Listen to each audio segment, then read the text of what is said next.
All right.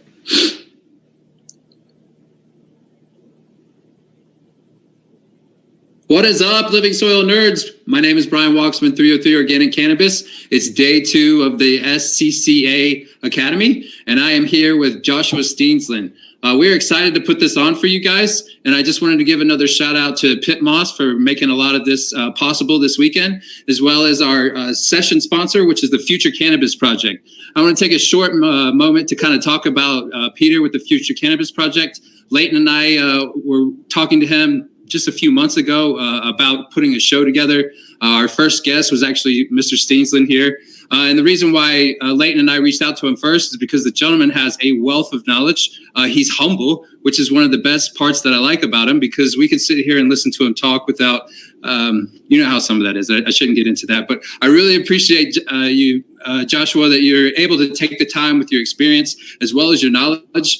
I did want to share a short story with Mr. Steensland. We had a packed house in Denver 2 years ago, almost kind of like a who's who that was sitting around talking about cannabis.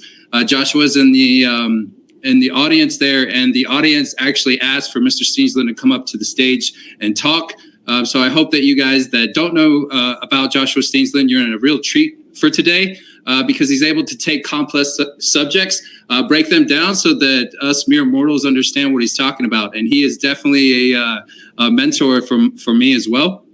So, Mr. Steensland, I know that was, I know you're too humble to appreciate that, but I want you to know that there are a lot of people out there, man, that look to you, also look on your Instagram and your YouTube and the whole gamut. So we're excited to learn from you today, bud.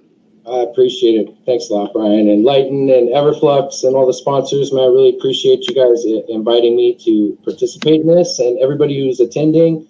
I think these kind of things are super important for us moving forward, especially in these weird times. You know, I really wish we were in a big hall somewhere where we could be taking breaks together and all that, but we're working with what we got, and I think this is a great way to get information and share experience and start having discussions about the things that are working for us, the things that aren't, the things that are important in the community, and just, you know, what we can do to, you know, make progress and further this plant along in such a way that it is a net positive in the end. So I appreciate being asked to be a part of this. I'm honored and humbled that y'all would think that the experience I have to share with you is of value. So you know, that being said, I do, you know, I do want to kind of preface this. I'm no way claiming to be an expert in CBD or hemp cultivation. I have one season under my belt where we did 100+ acres. And we did relatively well. I mean, there was a lot of learning lessons there, but and it's also launched me into looking at hemp beyond just the medicine and the medicinal, you know, the CBD and the CBG, and really start tackling all the various iterations of this plant that are so beneficial in so many ways, environmentally speaking, and all that. So it's something that I think that warrants further discussion, because I think a lot of times CBD and the medicinal aspect of the plant kind of takes the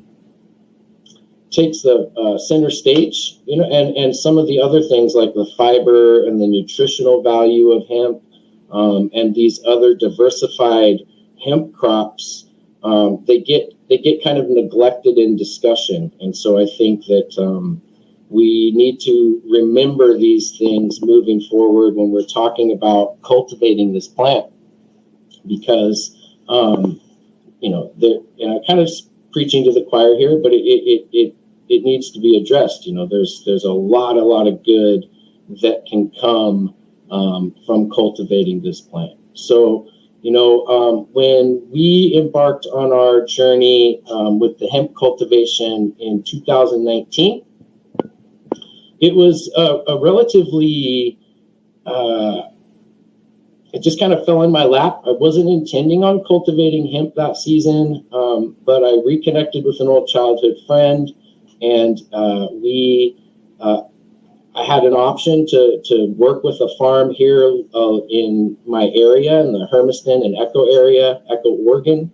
And it was a certified organic farm. They had all the tractors and all the resources that you would need to be able to successfully cultivate hemp. And were dying to partner with us to do it. So I reached out to my good friend, and we were like, wow, this just seems like a really good opportunity. Let's just dive right in. So that was the middle of May 2019, where we decided we were going to cultivate 100 plus acres.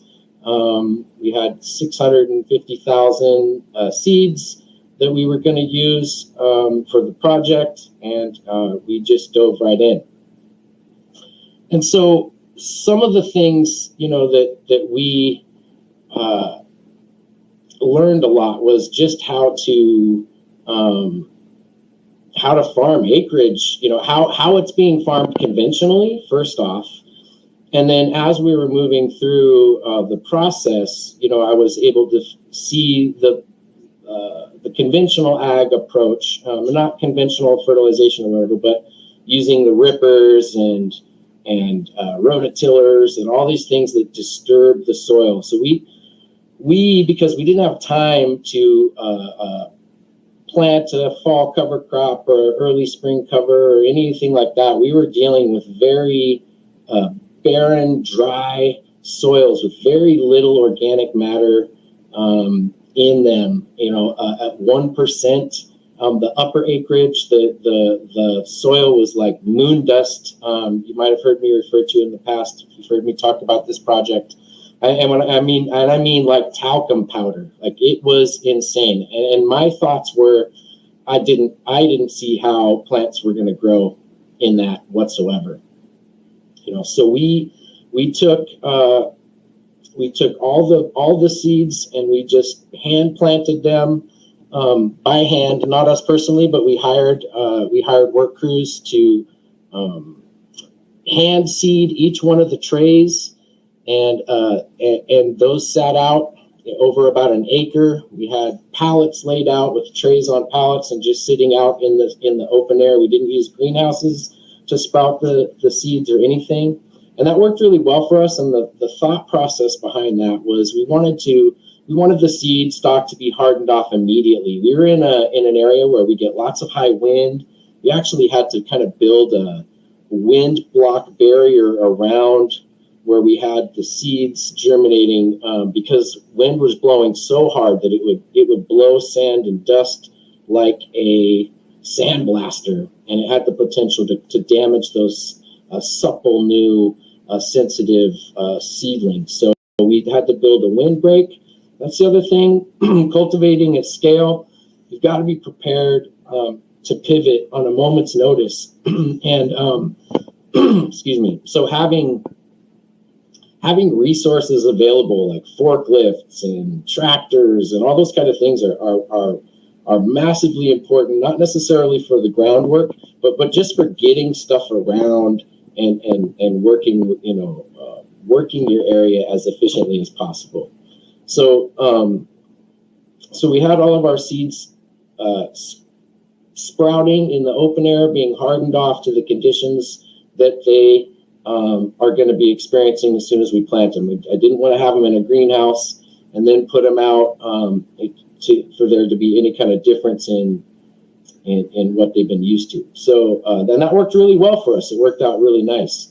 And what we did last year in 2019, because I hadn't taken Dr. Elaine's foundation courses yet, and I didn't have the microscopy work in yet, so we weren't really. I was in that phase where I was trusting in biology, the Fukuoka-esque approach, where we knew that if we set the foundation right, that the plant would interact with the biology in the soil that was present, and it would start to kind of kickstart that process. Now, not dealing with soil in the condition that we had, my hopes were not very high. I really, it was kind of a pseudo experiment for us in a certain regard. What we did is we formulated a nutrient and mineral mix that we would front load the acreage with. So we basically laid down the fertilizer, right? We laid it down in the planting rows, and then we tilled it in and then planted into those planting rows. We only about, 10, 30, 35 of the acres we used plastic. And that was because that particular acreage did not have a pivot system, which, if you're not familiar with a pivot system is, it's what that big kind of arm that moves itself along, and it's overhead watering system. We used overhead watering on the rest of the acreage. So about 70 acres was under pivot. This was a great big source of anxiety for me. And as many of you right now are probably going, oh my gosh, you overhead watered the entire season. And we did. And I fully expected to have problems with Pythium and powdery mildew. We just didn't have the time and the infrastructure in place to kind of get that drip system down in time. Once flowering started, everything just kind of started moving at such a quick pace that we just were like, all right, well, we're going to water under pivot. We had heard of other people who had watered under pivot and did fine. And so we were just experimenting and trying. So we had all of our nutrient laid into the ground beforehand. And from that point on, we didn't do any teas, any kind of microbial foliars, nothing. We just we used fresh water to the bed, to the acreage, and through the drip system and through the overhead pivots. Just fresh water that came from the well water there on the farm, and we did really, really well with that. And I think that there were several aspects of this kind of experiment that really confirmed what I've learned since then in Dr. Elaine's Soil Food Web Foundation courses, is that the plants and the biology are incredibly adept to working with each other in various conditions. And so that upper acreage where we had the moon dust, really talc powder, it was just terrible soil structure, no structure at all whatsoever.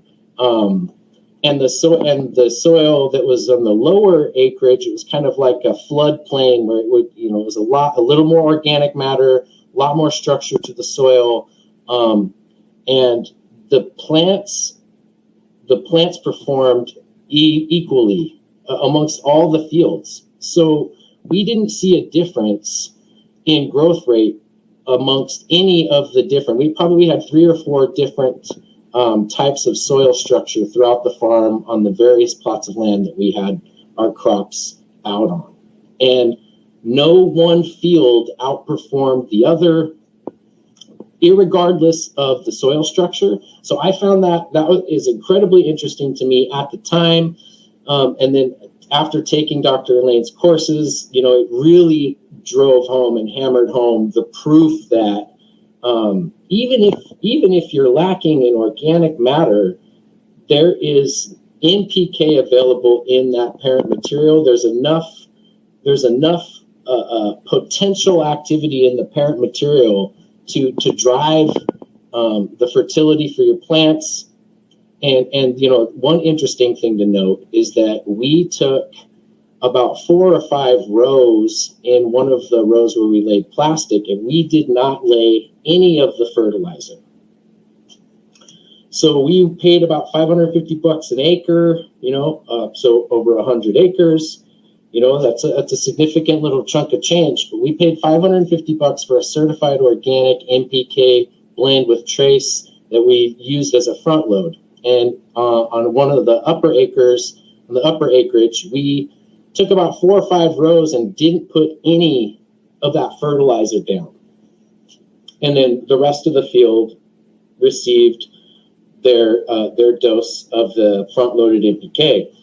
And we fully expected to see a difference in yield and vigor and strength, overall quality in those plants that we didn't put the NPK down. But, lo and behold, at the end of the season, there was zero noticeable difference between the rows that we didn't amend and that were in moon dust, like crappy. You would never think in a million years that you could plant something in it and it would thrive. Not just thrive, but really do good. And I've got some pictures and slides that I could share later to kind of show the health and vigor of these plants in soil that was just awful. It was terrible. And so there was no difference. So, we looked at that and we took a really long, hard look at what that meant. And, after taking, and I keep talking about it, but Dr. Elaine's courses really sealed the deal for everything that I had observed in the year previous. She had all the answers for it. The foundation courses answered a lot of those questions that I had about, how in the world did those 4 rows without any fertilization perform equal to the rows that did? And the simple answer is if you paid attention to Dr. Elaine's lecture or know, even just the basics of the soil food web, is that the biology unlocks all that NPK from the parent material, irregardless of the condition of the soil. Is what we, as long as it's not anaerobic or anything weird like that. We were dealing with just like abysmal soil conditions, and the hemp grew phenomenally. And that's also a testament in my mind to just the vigor that hemp has inherent in it, at all its varieties. Like it's a plant that wants to go. And so if you even give it half of what it needs, it's gonna go. And so we noticed that right straight away. And so that was the biggest takeaway I took in regards to fertility, and it also just furthered strengthened my resolve that the soil food web approach to things is legitimate. And not only is it legitimate, but it's I've seen it now work in action, and it's answered those questions I had to why, how is that possible? So, moving forward, we could have saved $50,000 on nutrients that were clearly unnecessary.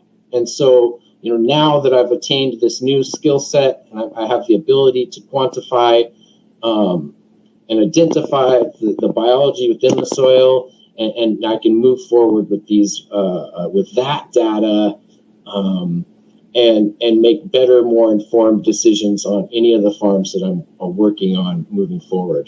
And I do want to say this, that if anybody has questions along the way, if we were in a big group, I would just encourage you to raise your hand, and I would call on you so we could address the questions right away. So I'm not quite sure how this would work, but if you want to pose questions to Brian and get them to me, and I don't want to skip over anything. If you have a pressing question or something that you feel could drive the conversation in a more productive fashion, as opposed to me just yapping at you for an hour or something. I think that that fertility aspect of it, and realizing that the parent material does indeed have what the plant needs. You just have to set the stage for the plant and the soil biology to interact with each other to make that work.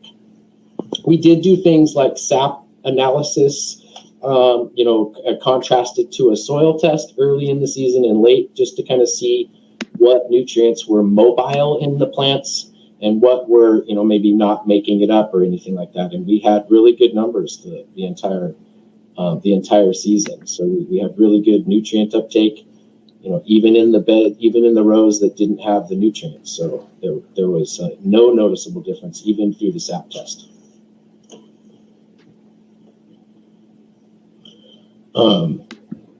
So yeah, so I think the cultivation aspect of growing CBD or growing hemp, is really similar, obviously, to cannabis on many fronts. But if you are taking anything to scale, and I know a lot of people, I got a lot of flack from folks for whatever reason for growing 100 acres of hemp. They just felt like I was participating in diluting the market or whatever. And people just don't realize that 100 acres is relatively small, agriculturally speaking. There's people that are cultivating thousands and thousands of acres. And in doing so, I've seen a lot of cut corners, and then even at 100 acres, you have to handle the plants in ways that you're not really accustomed to, at the small craft or even at the recreational cannabis scale. 100 acres is significantly bigger than the largest kind of tier 3 that you'll find, and the need to handle the product. Like, we had to load our stuff up in semis in the field, hundreds and hundreds of semi loads.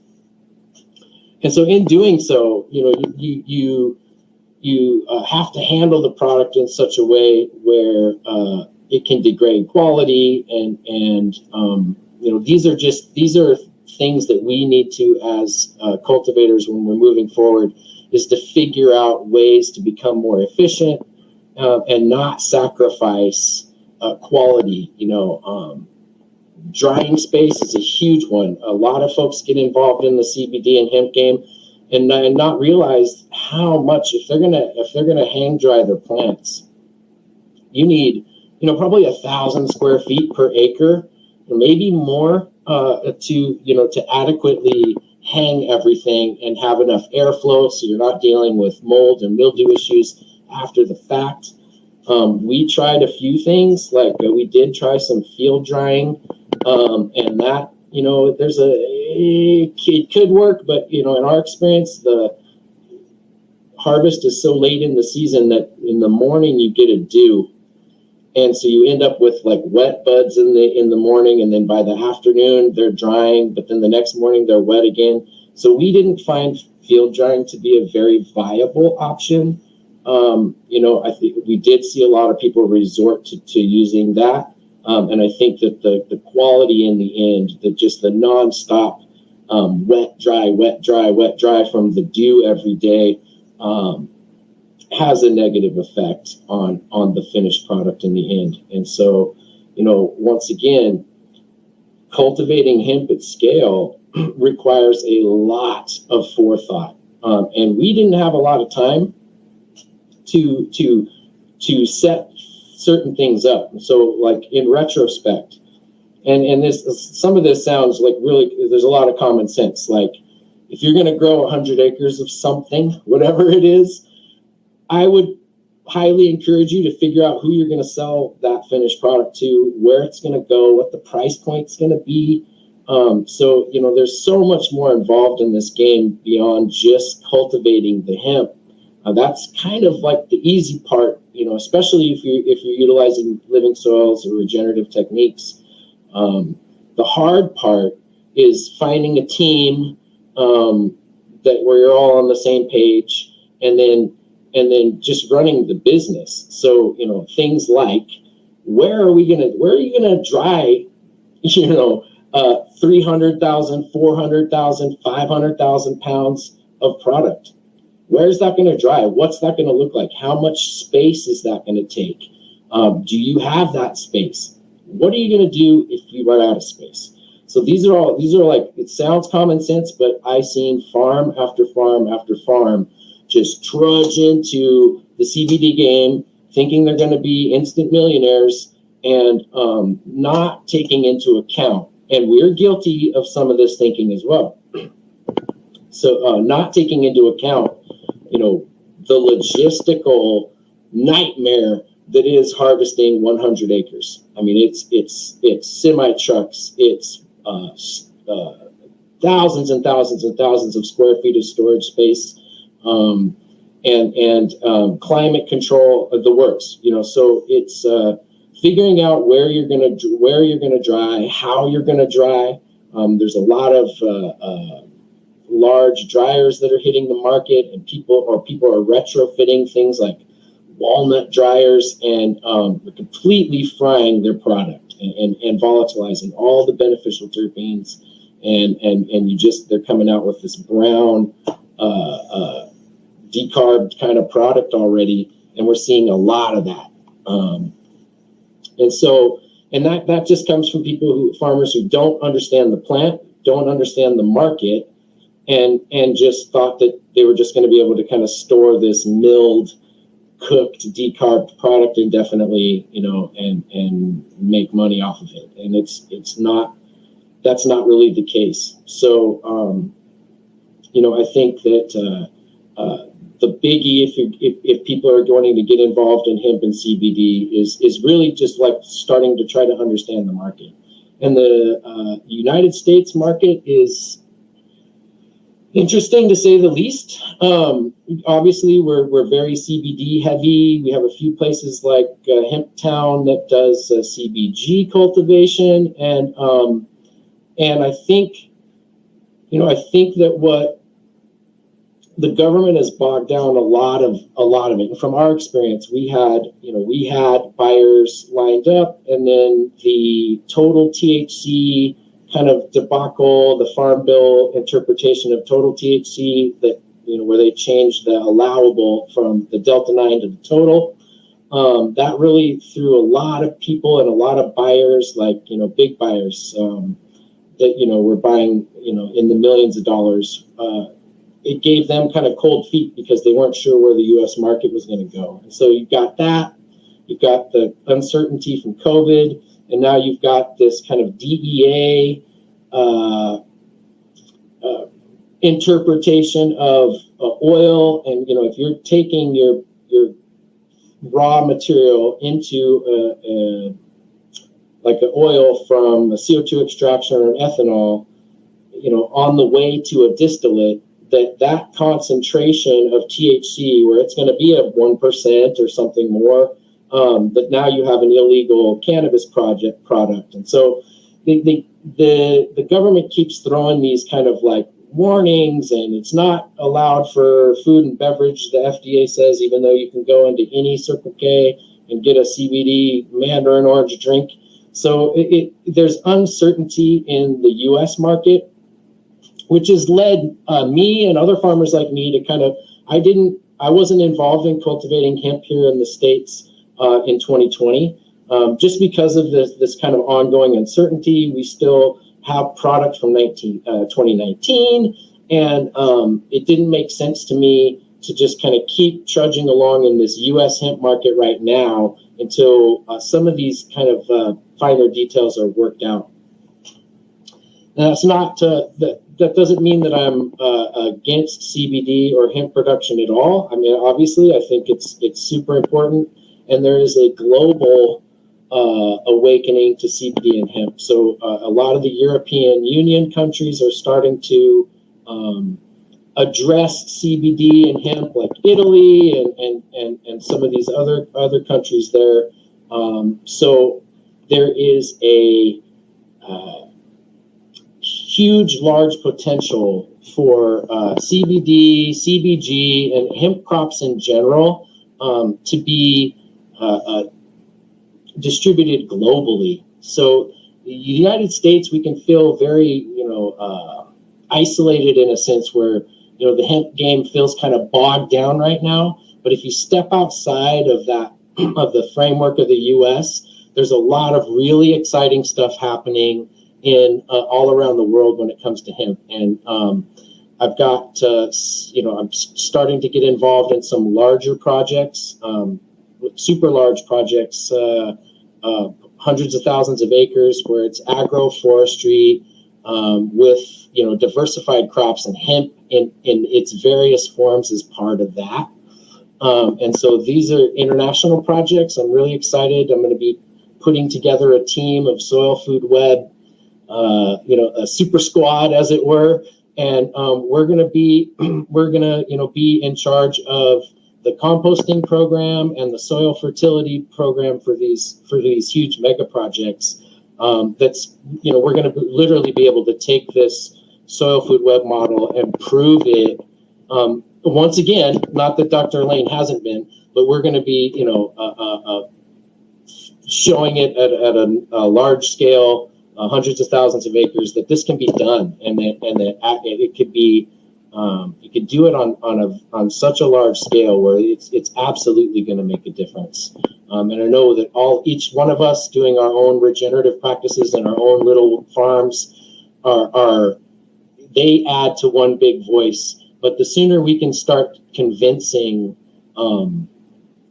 folks like the folks I'm going to be working with, and I wish I could say more, I legally can't divulge a lot of information, but if you stick with me over the course of the next year or so, as we move forward on this project, you'll see where I'm going and what I'm talking about.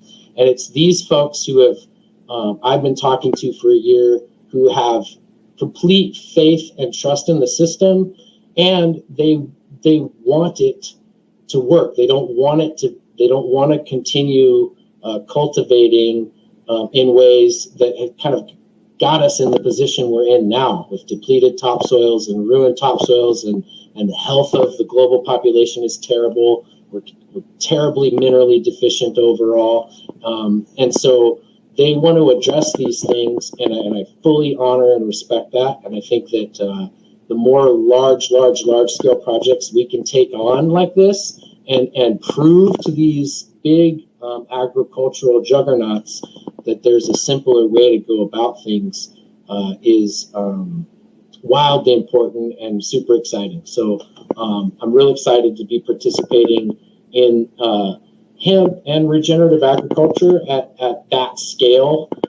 It's the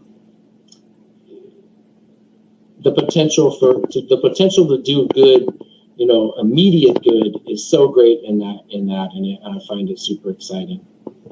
And inversely, I think that there is also a market for craft hemp, and just like there's a market for craft cannabis. What we're finding is my wife owns a yoga studio, and she does cannabis kind of infused yoga classes where we introduce cannabis medicine, and lately we've been introducing CBD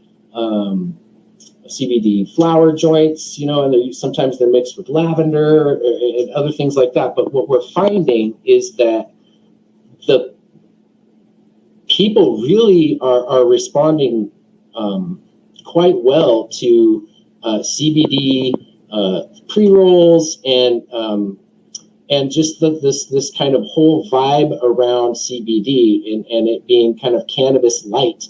That's what it's referred to in some of the European countries like Italy and Switzerland. It's just like cannabis light. And I don't find, it never really appealed to me because I like high THC cannabis. That's kind of my thing. But we are definitely aware that there is a very large demographic of folks who want this kind of cannabis light experience. And so we are able to make pre-rolls and sell them, through the yoga studio, and it's wildly successful. And we can see immediately a working model where if somebody was growing an acre of hemp, 2 acres of hemp, or even was able to just kind of source good quality hemp from somebody, a 20 or 40 acre farm, and do pre-rolls themselves, there's a need. Like we were dumbfounded and absolutely surprised at how many pre-rolls are being sold. And so small farms or people who have the ability to really get their feet to the pavement, hit some of these CBD shops, start an online marketplace. It might not make sense to you, but people are smoking CBD like crazy. And so, I think that all the muddiness in what's happening with the United States and the hemp, the definitions of hemp and all these and what's allowed and what's not, once that all gets sussed out, sorted out, there's going to be a very large playing field that will allow all different levels of farms to be able to participate in this kind of this new market and make a name for yourself and actually, diversify what you're cultivating at home or cultivating on your farm, and actually for once, we want these farmers to start being profitable. And that was something big when working with these other farms and working with other farmers is, just convincing them to diversify some of their crops and start looking at hemp as a potential, future crop for them in rotation to help with profitability. So, yeah. I don't know. Has there been any questions pop in or anything, Brian?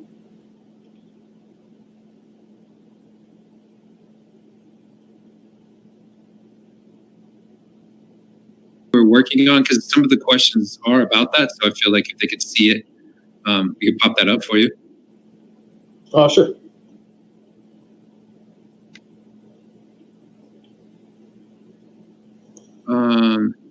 Oh, nope. These aren't loaded. Daniel, if you're there, is it a loaded thing there, Josh? Or are these all loaded as one? Oh, what's the slides? Yeah. I think the pictures kind of came in one at a time. Let's see. Yeah.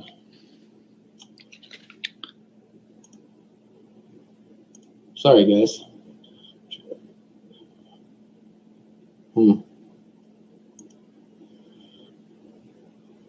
There was a PDF. Let me see if that's the combined. If not, I don't. It's okay. We could skip those slides. I thought they were going to be a little easier, and they're really just pictures illustrating what. It's just you. Oh, hey, look at that. Yeah, there's just a couple. Each file is separate, so you just have to open each one separately. That's all. Oh, okay. Do you know which ones to open? They're not numbered. I mean, they're all numbers. Yeah, I know. I was just going to kind of open and share them. Let's see. Okay.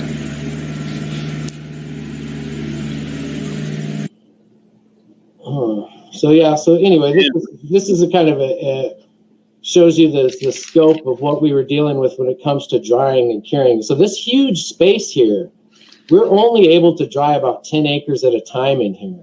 So it's ridiculous. The amount of acreage that you actually need, the amount of square footage you actually need to hang dry some of these whole plants is ridiculous. Let's see.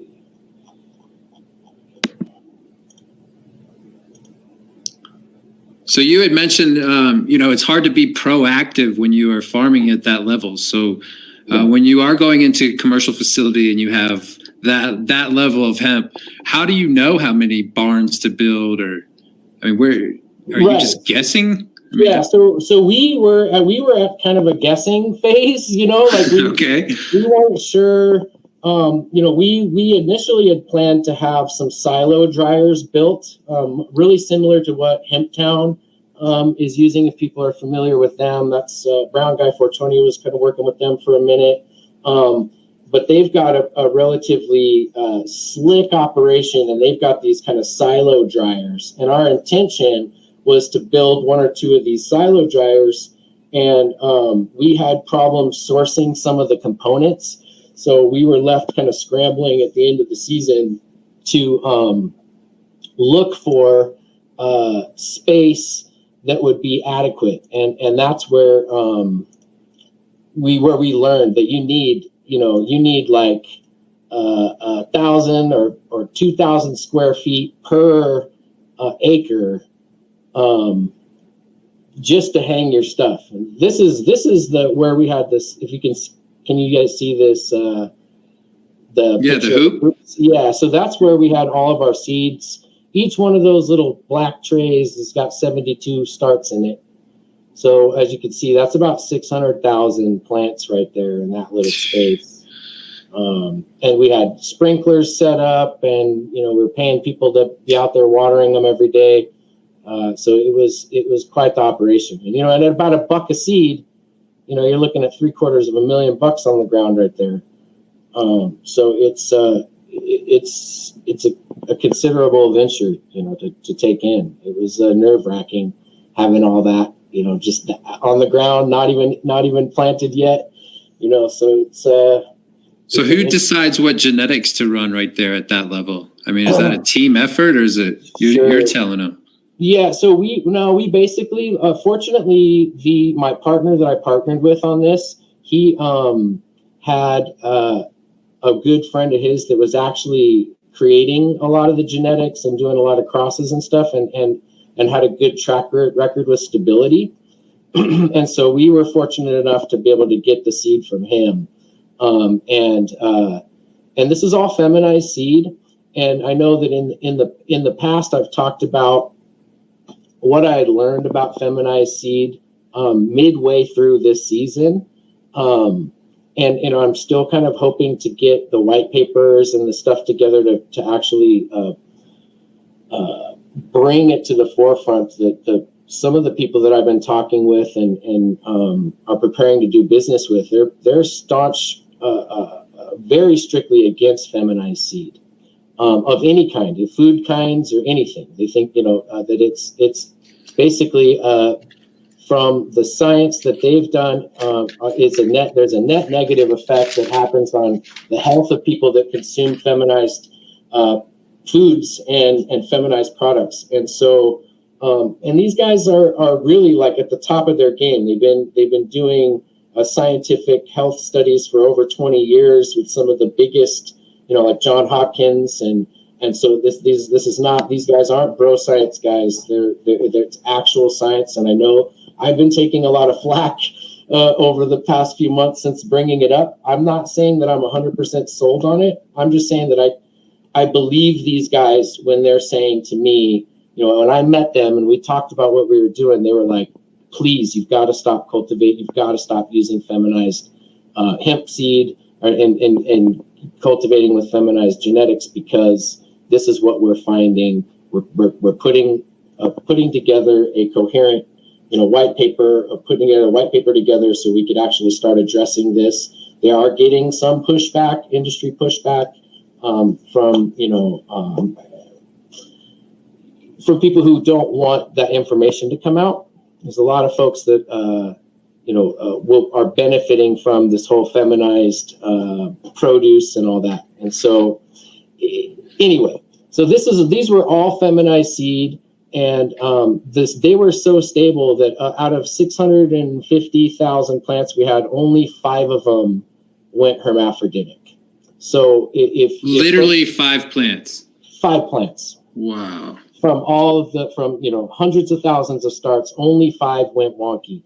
And then we did have some, like maybe less than maybe about 3% that kind of had some autoflower genetics in there or something, where they just kind of acted like autos and stayed kind of short and squat and weird. Some of them were like a foot tall but 4 feet around. So we had some interesting expressions, but for the most part, other people that were growing the seed were having as high as 10% of their crop be this kind of weird autoflower funkiness. But we had a really good turnout, a good showing of the genetics, and some of it, I believe, is a testament to how we were cultivating, just kind of allowing the biology to do its thing. So from the breeder, what was he using or she using to feminize the seeds at that level? Yeah, so I believe that they were trying to do the colloidal silver, but the success rate of that was so low that they ended up going back to that funky chemical way of doing it, which I don't like. I don't like the sound of that either. The idea of like fucking a plant up to the point where it's almost dead, to force this tickets.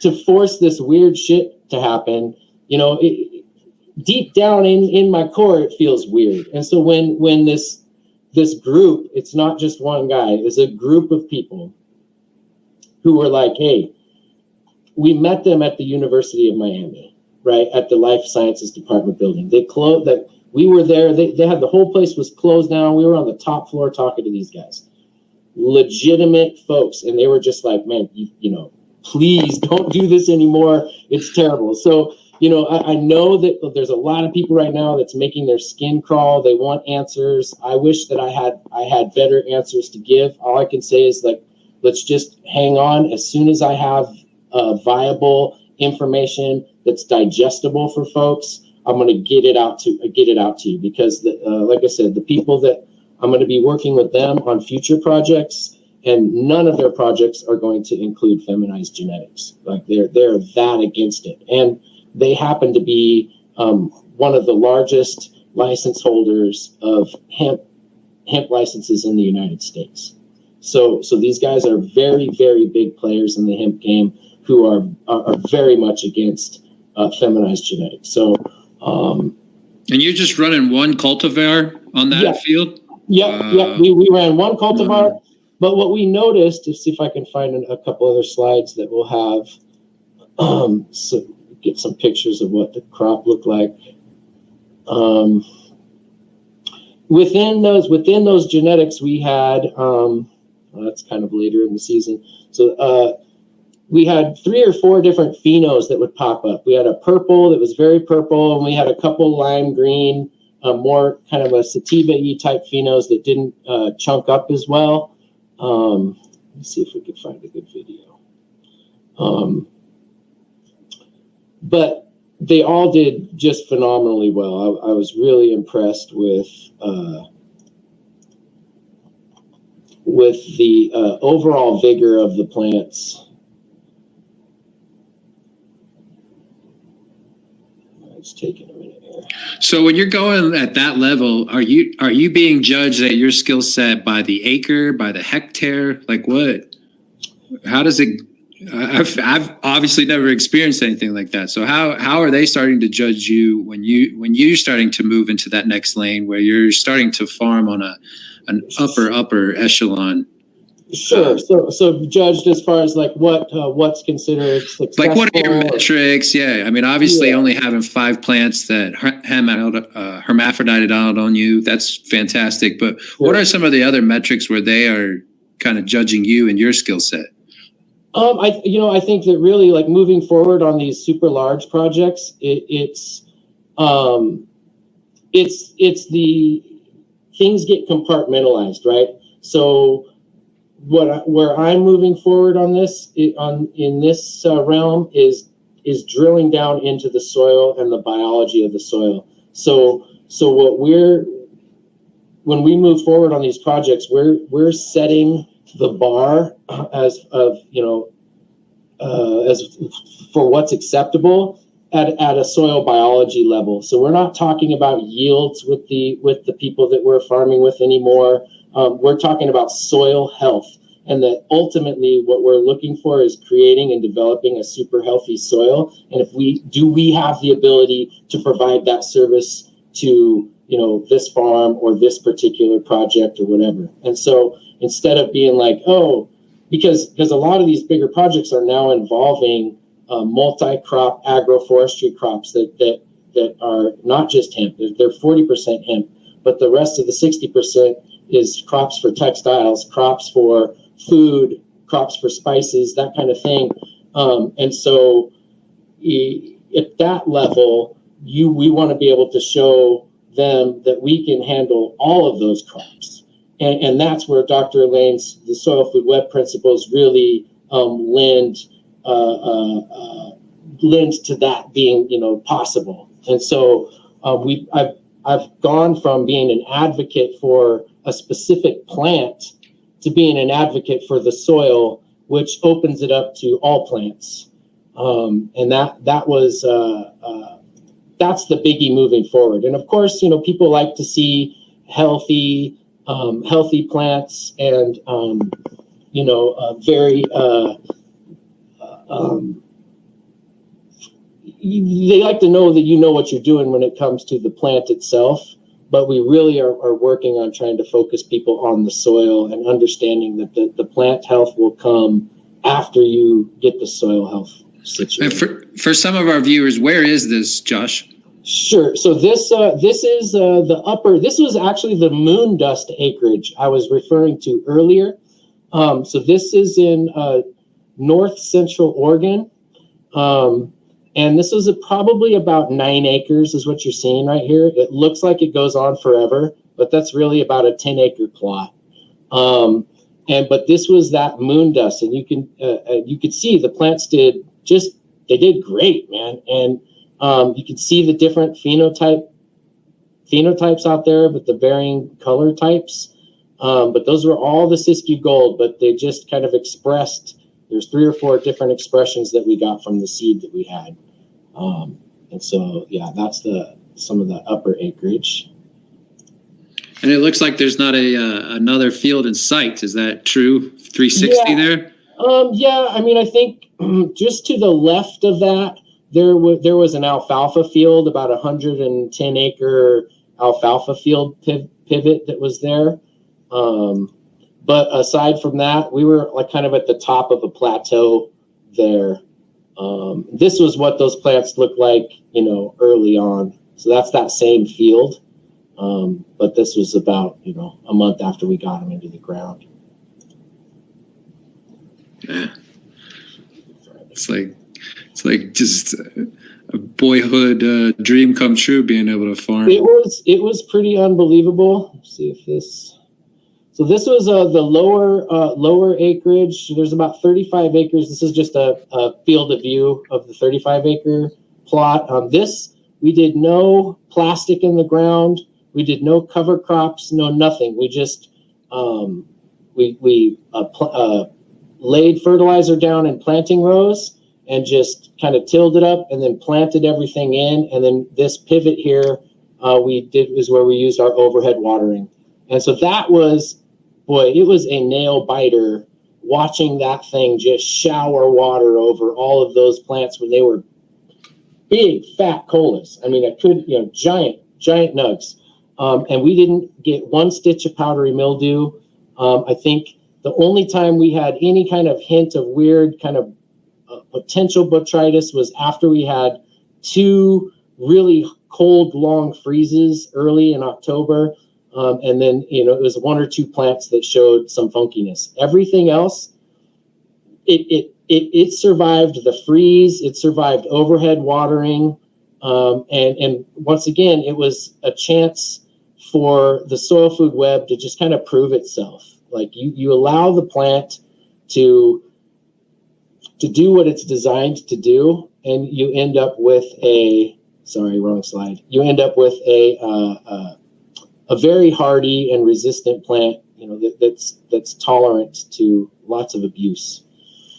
Hey, Leighton had a question that fits in well right there. Sure. He wanted to really know your gut feeling on when you were able to overhead water at the end of flower like that. Yeah.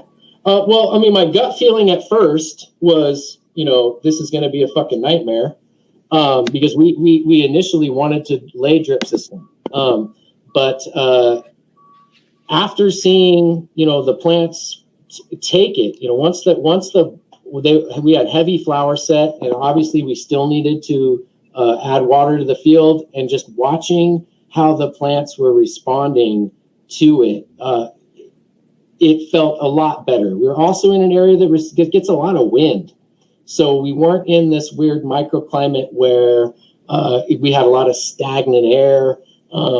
We had lots of 20 and 30 mile an hour wind days that really help dry things out. And some of it obviously is back to that Fukuoka thing. It was really just sitting back and observing and responding to what we're seeing, and we weren't seeing anything that was indicating that the plants were stressed, or that we were, that they were getting waterlogged or anything like that. So we just kind of just rode with it, and was very, very, very pleasantly surprised by the end of the season with just how tolerant they were of things that we would consider abuses, like overhead watering and that kind of thing. We watched farms all around us fail. There was a farm that we got in late. We didn't get in, some of our acreage, we didn't get in until the first week of August, right? And we killed it. Wow, August. Yeah, man. The last week of July, first week of August is when we got planted. And And we would drive up to the farm and we'd see this other field that got in like May or June, right? Their plants were huge and just gorgeous. And we had these little guys in, and we were just like, I wouldn't even want to look at it when I was driving up to our spot because their shit looked so good. And I was like, oh, we're late. We're planted in this moon dust shit. We're overhead watering. What the fuck, And so, but we watched as the season progressed, we watched our plants just go boom, boom, boom, boom, boom, boom, boom, boom. And we watched their plants turn from beautiful green to fucking brown.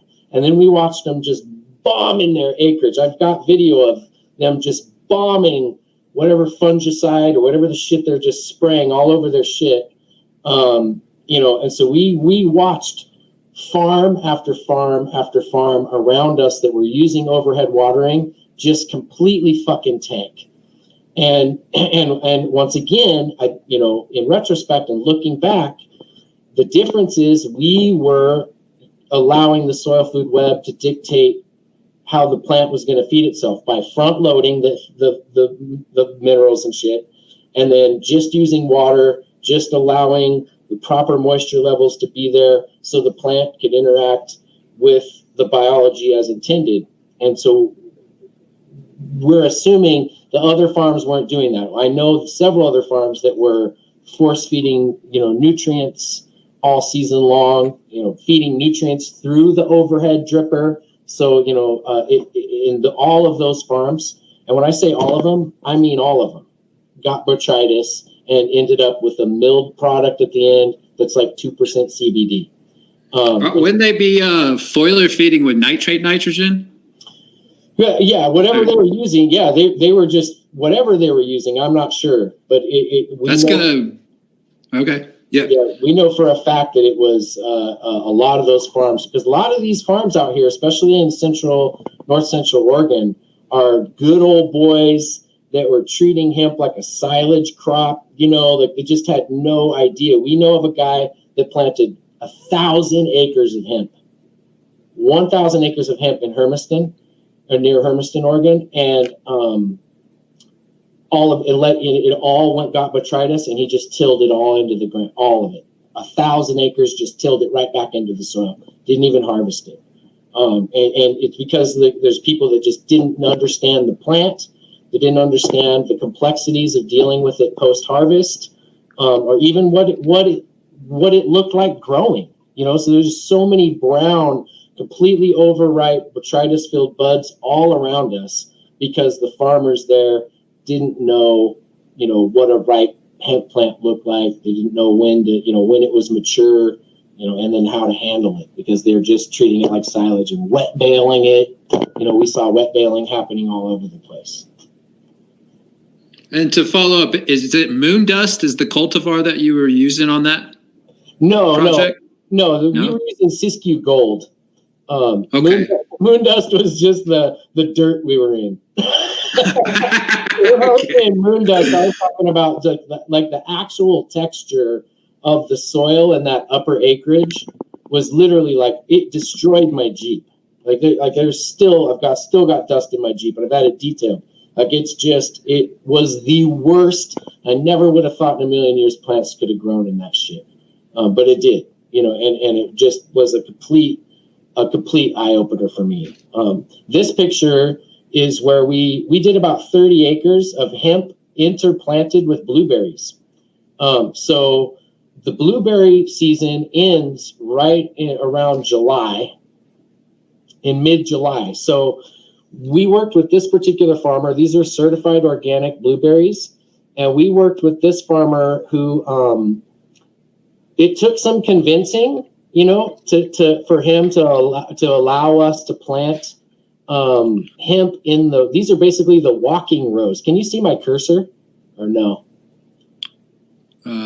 I can't. Okay, so in the middle of the picture, I've been pointing with the cursor, and I don't think anybody could see it. So in the middle of this picture, you see the row of hemp. That was previously the walking row for the blueberries, and obviously the reddish tone is the blueberries in a dormant phase. And so the blueberries are done around mid-July, And so we came in as after they were harvesting, then we came in and prepped this walkway and laid that NPK fertilizer down. Yeah, there you go. And we laid that NPK fertilizer. Drawing. You guys can. I just turned on the drawing function, so you can try to use that. Oh, okay, very cool. So anyway, we were concerned a little bit because we know that blueberries like an acidic soil. But we also learned a few things about blueberries before doing this, that the root ball for a blueberry is relatively small. And so they don't need a lot of reach. Like, we didn't want to come in and plant this hemp, lay down NPK in the middle of these rows, and then screw this guy's blueberries up, right? But we did soil tests, at what the pH was like in the walking rows, and we had come to the conclusion that we were relatively safe doing this for the hemp and for this individual's cash crop. Like, this blueberries was his primary cash crop, and so allowing us to come in and plant hemp, intermingled with his cash crop, was a huge sign of trust, and we really wanted to respect that. And so we moved forward with this part of the project with great care and consideration for, this gentleman's, main crop, which he was doing $3 to $5 million a year just from blueberries. So we did not want to come in and monkey with his flow. But as you could see, the hemp just loved it. There was and this year he had a bumper crop of blueberries. We didn't do hemp again this year, but his plants did. His blueberry, he had the best year that he's ever had with his blueberries this season. So could what we have done there with the hemp been a contributing factor? I'd like to think so. I think that anytime you get a chance to do this kind of intercropping, you're gonna get a net positive. And this is exactly the kind of thing we're going to be moving forward with on some of these international projects that we're working with. And that's why I started that business, Regenerative EcoWorks International. That's primarily what we're going to do. I've got a potential contract in Costa Rica as well that we've been grooming and working on. So we're really going to be pushing to get this kind of diversified, not just hemp for medicine, but hemp for other crops, the fiber, hemp for the seed.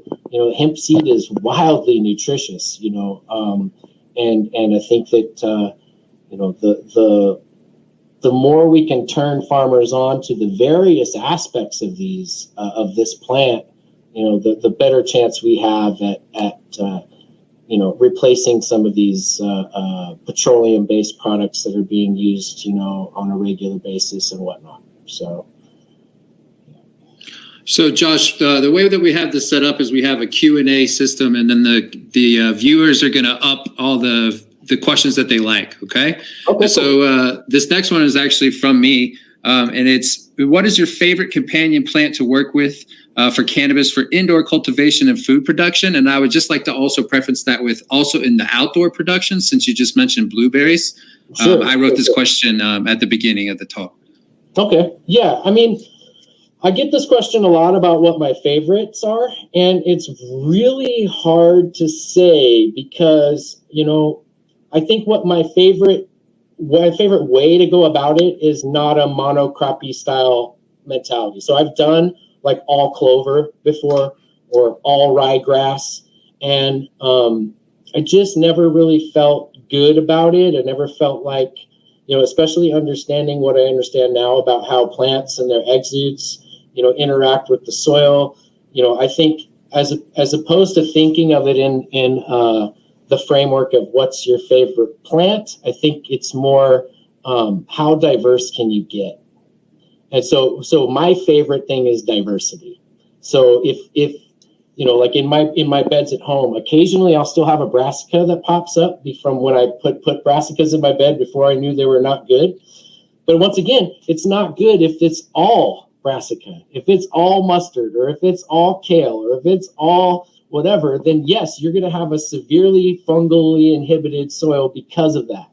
But if you've got one broccoli or one kale that's amongst, 20 other different kinds of plants that don't have that antifungal property, then you're not going to run into the issues that you would have were you using just kind of one cover crop plant. So I get kind of hemmed up and uncomfortable when people ask what my favorite one is, because I don't have a favorite. My favorite is diversity. So however diverse you can make your space, do it. I've lost track at how many different kinds of things I've got going on in my indoor beds, and some things make it, some don't. Some things outperform others, and you get like this big old bloom of one particular variety of your cover crop, and then there's just this kind of ongoing push for space that happens, and I try not to get involved with that too much. I let the system just kind of do its thing. Once again, the diversity is the key to keeping those microbes and whatnot happy below the soil. So when we're talking about diversity, so obviously a lot of us are using some kind of cover crop blend that is a multi-seeded blend. Yep. So you're thinking like maybe we should also be adding a diverse group of grasses as well?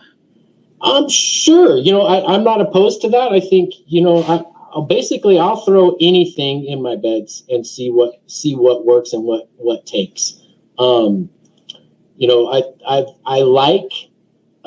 like the barley straw and that kind of stuff. Barley and ryegrass a lot. I really liked ryegrass. I felt like that's a good one to use. Like if you're doing hemp and doing like walking rows, I like the idea of barley grass or ryegrass as a walking row. Makes it really easy. You can maintain moisture that way. But once again, I tend to like things like vegetables, lettuces.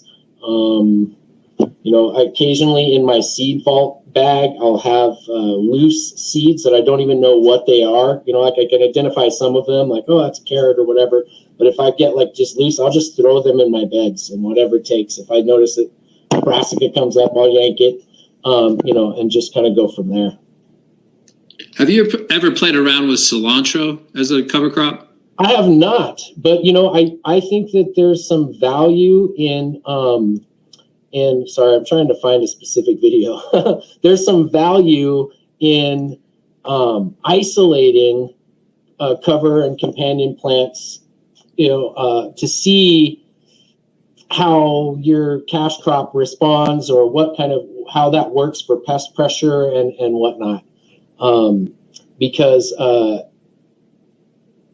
there's some data that could be had there. I mean, I know a lot of people have done work regarding, basil and what kind of pests it repels and whatnot. So I think that in my sense, where I'm just kind of throwing everything at it and then not even really carefully observing it, just kind of letting it be, there is somewhat of a disservice that's happening there, because there is some data that can be found. So I think for somebody who's kind of got the mind for it, it would be really smart and good. And there's a little angle of information there that could be really valuable moving forward for farmers of all kinds.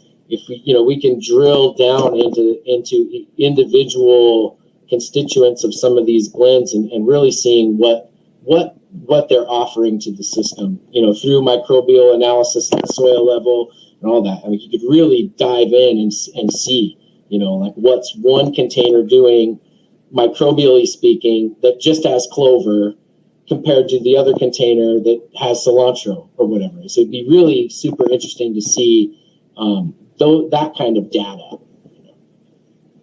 Yeah, because like the whole reason why we're doing these academies is because of that bro science stuff. So hopefully maybe we can all work as a community and see which ones are actually benefiting. Yeah, absolutely. There's a good example. So what do you have here? This is a good example of some of the wins we were getting up there. This is that upper moon dust acreage that I just despised. But as you can see, it got a lot of wind. And one thing that we did when we set this up, we ran the planting rows kind of against the wind. And at first we were like, oh, that was a terrible idea, because we thought, the wind was constantly moving, the direction that it's blowing those plants. And you could see that it's kind of blowing the whole row. It's pushing the whole row. At first we were like, oh man, we should have planted it in the rows in such an orientation where the wind was going down the rows. But it actually worked out in our favor, because what happened is all the rows basically blew back into the walking row, and the plants just kind of like super cropped. Whereas if they were all lined up together, they would have like stacked up on each other like dominoes, as opposed to all falling back where they had open space, and then the plants opened up even more. So it's like the wind pushed the plants over, super cropped them, and then they just boom, boom, boom, boom, and then just exploded upwards. So this actually, really worked in our favor. Had we planted it where the wind was, pushing the plants into each other like dominoes, we would have had a lot more pockets of microclimates where the plants were, possible for mold and mildew and whatnot. Whereas this way, it really worked out in our favor. John wanted to bring the conversation back a second. He asks, can you please touch on what made you aware about feminized seeds and new studies related to it not being a good thing? Sure. So, I'll talk about, a little bit. Basically, it's not what made us aware, it's who. And I can't divulge a whole lot of information because I'm kind of under an NDA with some of these folks right now. So there's just like this period where you guys are just going to have to wait until I have the information that I could just kind of hand over as a packet. But what basically the long and short of it, when we sat down with these individuals who are scientists, the bona fide, legitimate scientists who work in agricultural crop cultivation, they work in, nutrition and nutrition deficiencies in children. These are their primary focus of their attention is on nutrition, children's nutrition, and how crops relate to that. And so these guys came to us and were like, this is what we're finding, is that all feminized food sources, including hemp, have a potential for creating digestive issues similar to Crohn's or irritable bowel, and that there is a potential connection to the uptick and rise in what we're considering food allergies to the feminization process in foods that are cultivated from like a feminized seed stock. And so that was the basic long and short is that there's a direct correlation to malabsorption of nutrients and minerals and intestinal disorders, specifically in children. It affects adults, but it's affecting children even more so. And that's why these guys were so serious. I mean, if I could impart the look in their eyes when they were talking to us about feminized seeds, they were very, very, very serious, very, very convincing. And like I said, I didn't meet them at a dispensary somewhere. Like I met these guys at the University of Miami. They're working with the University of Miami. They are a part of the University of Miami and working with other major medical institutions and universities to put this data and information together. So it's been a big part of what I've been really kind of waiting for them to get me this kind of packet, or I'm trying to convince the main gentleman to come on to a podcast so he can actually, speak. You can get this information from the horse's mouth. He's a very secretive guy. He works in other he works basically in government in certain aspects of government as well. So he can't. He's very protective of his information and who he is. But I've been really trying to push him, or at least one of his cohorts, to come out and be like, hey, look, this is where we're coming from with this. He's got the mind. I mean, the guy reminds me of, like, if you mixed Tony Stark and Elon Musk, that's what this guy is like. I mean, he's just a gigantic brain, a huge mind, and he's got an even bigger heart. I mean, the guy owns and runs and operates orphanages all over the world. And this guy's, a real true philanthropist, and just a firecracker of a scientist. So I know that it's hard to not get the information, and for me to put out vague information like, hey, they're saying that feminized shit's bad for you. That's a tough one. And it's still, I need to see the information. I just know that these people, I trust them, and I don't, there's no agenda behind what they're doing. They're not pushing any agenda other than they want supreme health, especially for children, especially for kids. And they don't want products to be put on the market where people think they're a benefit, and they think they're healing people, and they think they're doing good, but they're actually potentially causing harm. That's a nightmare situation, especially for someone like me, and a lot of us who are in this because we know that it's medicine and we want to honor this plant.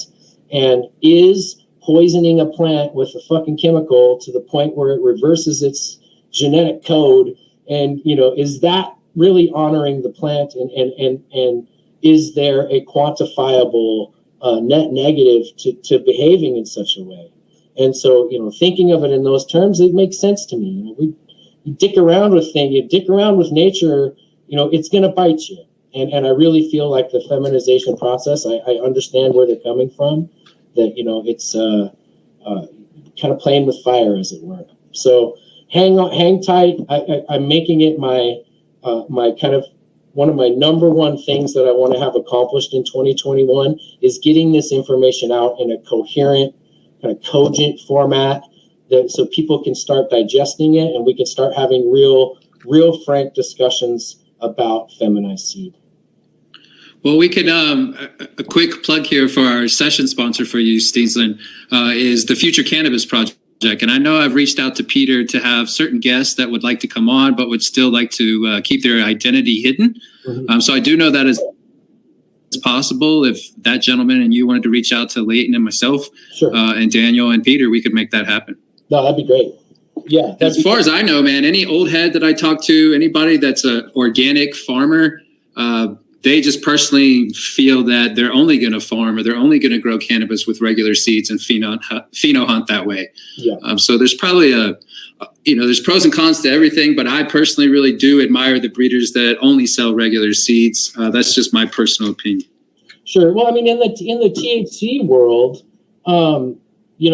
feminized seed was kind of a faux pas for years and years. Like, people like, and if I'm wrong, I'm more than happy to be corrected, but I seem to remember reading something about like DJ Short, being like, and he could tell the difference.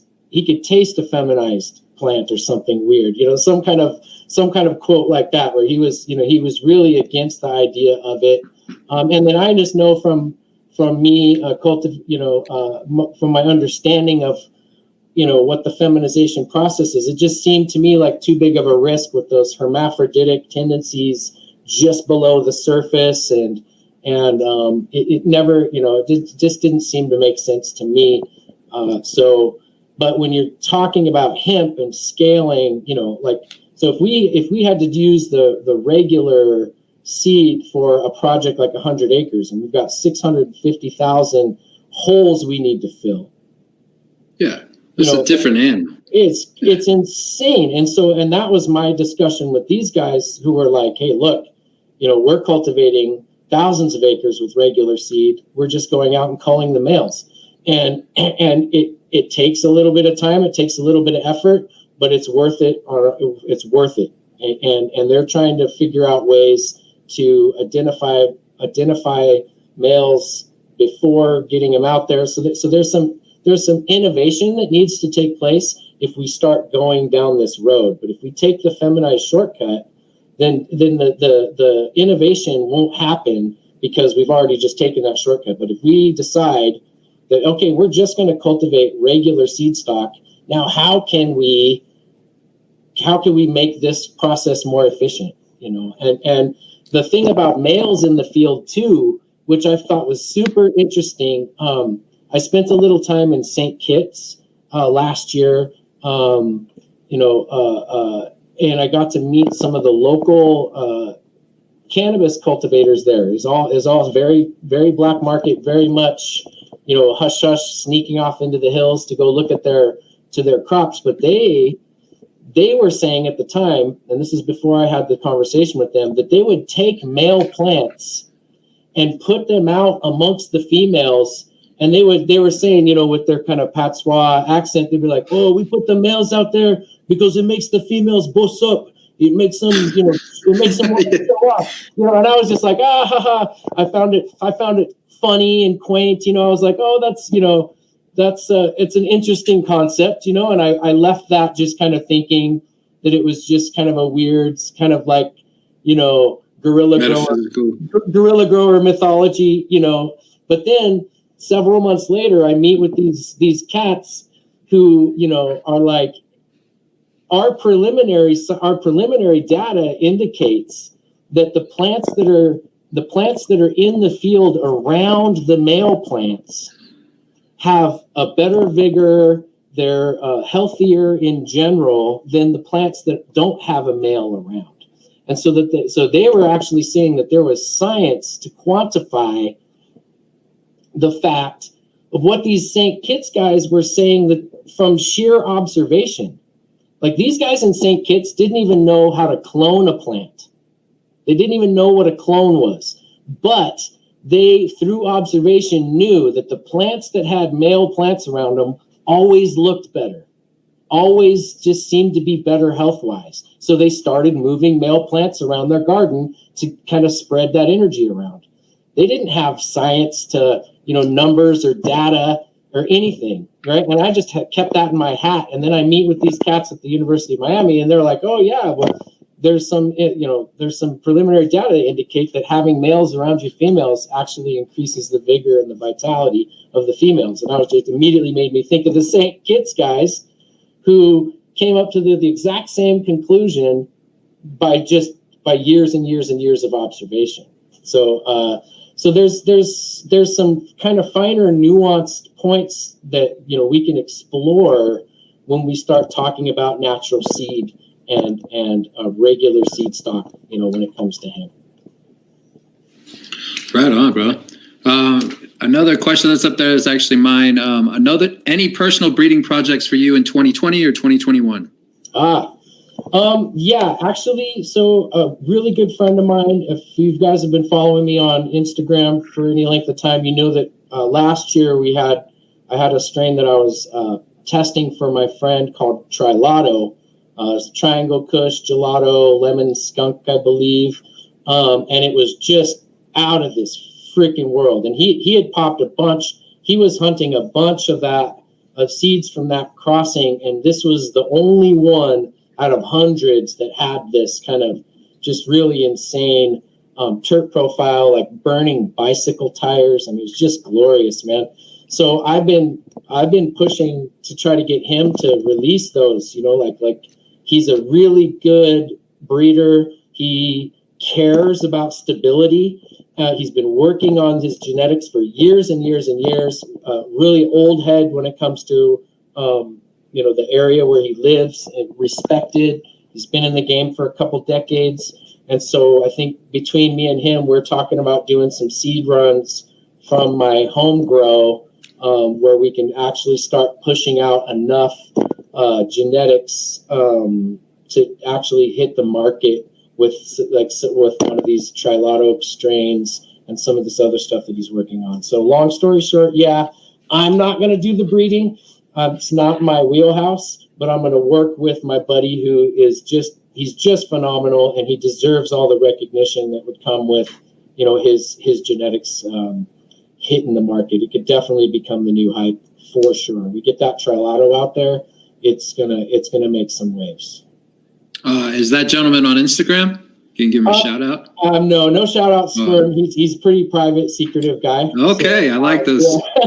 Yeah. So no shout outs for the homie, but he knows who he is. There's a couple folks that know who he is and know that he's the real fucking deal. And I'm hoping that over the course of the next year, where I can get him to come out of his shell, and but if not, I'll happily be the face of the seed company and get that shit out, because I've got no problem standing behind it. Yeah, man. Cool. You heard it here first. All right, Julie. Julie has a question. Does growing with living soil, microbials, bacteria, and fungi affect the end products of microbial testing rates? That's a good question. I know I've heard a lot of scuttlebutt and talk and rumors that people were failing microbial tests that were growing in living soil. I personally have never experienced that.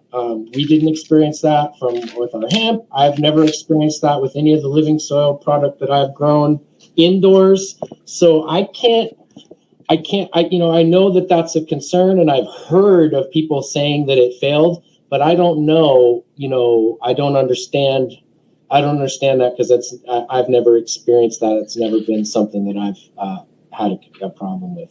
But I'm also not spraying biology directly on my plants either. And I mean, I could be wrong on this, but I think some of those people failed because they were still using like different bat guanos and heavy like azomites and stuff. Oh, sure. Yeah, that would make sense for sure. Yeah, and it's a buildup over time, is from what I understand. It's not like they fail the first few runs. It's that gotcha. I don't want to name anybody here in Colorado, but I feel like somebody here in Colorado that has a real strong brand name is experiencing that as we speak. Oh, okay. Well, yeah. I would definitely be interested to hear that person's story and what, and kind of get the background story of what's going on there. Because I do know that there was a year or so ago, I was working with a client and we were building those vertical room that never came to fruition. But there was some, like Tad with Keep It Simple. He had reached out to me personally and was like, hey man, I'm pretty concerned about, what are those beds, the beds that are underneath the beds above? Like, is there going to be a problem microbially speaking? We never got a chance to see that project through. And so, I was really disappointed because I was interested to kind of tackle that question. And I'm, I know that there are some people that have, I think, done some vertical stuff that might be just getting underway. So I would encourage them to get some data and try to find out, if those lower bottom beds, are going to have a problem, microbially speaking. But my guess is that it's not going to be an issue. I also, with working some of the farms, again, this might be bro science, but we felt like we noticed on those vertical grows that the second tier and third tier, so the second tier just wouldn't have as much vigor. And of course, the employees, let's face it, aren't cleaning it as well as the first tier. Sure. And then that third tier sometimes was just a nightmare where, it's not being manicured the way it needs to be, and the vigor and the health isn't there. And I was wondering if that's more because it's not on the ground somehow. This is more of like a metaphysical thing, I guess. But I'd be interested to learn more about that and discuss more about that with people that are vertically farming. Yeah, no, you're making a good point about like kind of being grounded or something. Who knows? There's something to be said for this kind of Steinerian thought, like Steiner's approach to cosmic forces and this whole a biodynamic approach to thinking about cultivation is very much in tune to subtle energies and their direct effect on the cultivation process. And so I'm sure the Steinerians or the biodynamic kind of purists would definitely have something to say about what's happening with the electrical charge in the beds that are raised up like that if they're not grounded or any of that. Hard for me to speak on it. I really like the idea, the concept of being able to use kind of these cosmic forces to help aid you, or to use them, to help channel them. I really like the idea and concept, and I find it really, really intriguing. Definitely. That ties us into a question that Evan asked. Mm-hmm. Do you see value in any alchemical, biodynamic, or KNF preparations in a living soil system? Definitely. Yeah, for sure. I think the idea, like the biodynamic idea of structured water and a lot of people, it's one that really makes a lot of people roll their eyes when you start talking about structured water. You start talking about horn manure and some of these other things that are part of biodynamic cultivation. I mean, those are a little more kind of witchy and kind of more alchemical than, say, the KNF is just a little more digestible. It's a little more material. Here's all your stuff. This is what's happening when you do your FPJ. And I think that all of those have a place. I can't speak to the fermentation process as it comes to soil health. I know that there's kind of some divisive thinking when it comes to using anaerobic kind of JDAM style inputs, as opposed to sticking with strictly aerobics, but we're seeing success in both camps. So it's not something that I get too hung up on. I really respect Chris Trump and the work that he's put in to getting this natural farming technology to people and making it accessible. Just because I don't do any of those ferments or any of that, it doesn't mean that I don't subscribe to the benefit. I like my kind of Fukuoka-esque approach where you just kind of letting the pieces that are already there, putting them together and letting the natural order take its course. And that to me is way more fulfilling, and I feel a deeper connection to the project that I'm working on in doing that than I would necessarily by making IMO or doing any of these other things, where some people, that's how they feel connected to the project. I'm just cut from a different cloth. I just prefer to isolate myself and not try to monkey with things too much. I try to limit and control variables. But that being said, people who can manage those variables, like the KNF inputs and whatnot, I think it's a highly valuable resource and a great way to go about cultivation. Yeah, I'm still a student of both, of living soil and Korean natural farming. Last year, I was able to go to Chris Trump's week-long event.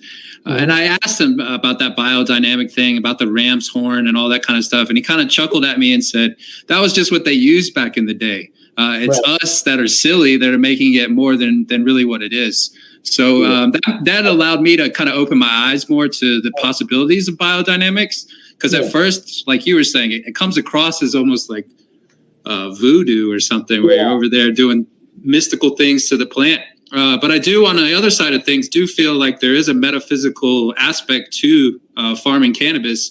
And I've personally seen that with beefs and stuff that I've had with personal friends or something like that, where you can just see the overall, this is back in like a basement grow, just the overall grow just starts to go to shit.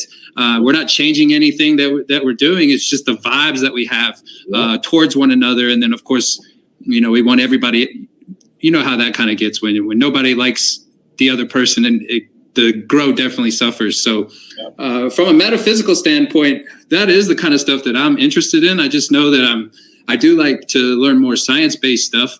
I do want to have sound things to back what we're saying. But again, when you are growing in that metaphysical space or seeing certain things in the metaphysical space as you're growing, it's hard not to want to talk about those things. Right. Yeah, it's true. Yeah, it's definitely true. I think biodynamics is something that I've wanted to dive into at a deeper level, and I've read some books. I've listened to some transcripts of Steiner's lectures, and I find his thought process just wildly fascinating. And he brings up some really interesting points, but it gets to that level where you start looking at some of these biodynamic preparations, and you're like, what? Like stuffing a bladder with chamomile and hanging it in a tree. It sounds pretty crazy, but shit we do now probably seemed pretty crazy to people way back then too, and there's something to be said for going out on a limb and just trying something, just having faith and trying something. I think Dr. Elaine Ingham yesterday brought up a good point that I've personally experienced when trying to do the IMO boxes. Mm-hmm. We're always taught to use rice. And to be honest, when I'm doing the outdoor IMO boxes, I probably have like a 10 to 20% success rate with that.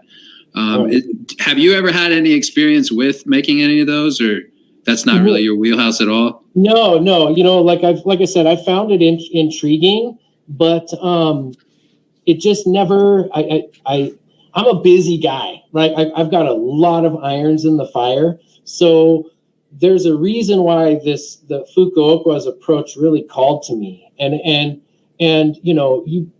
some would call it laziness, or some would call it being preoccupied.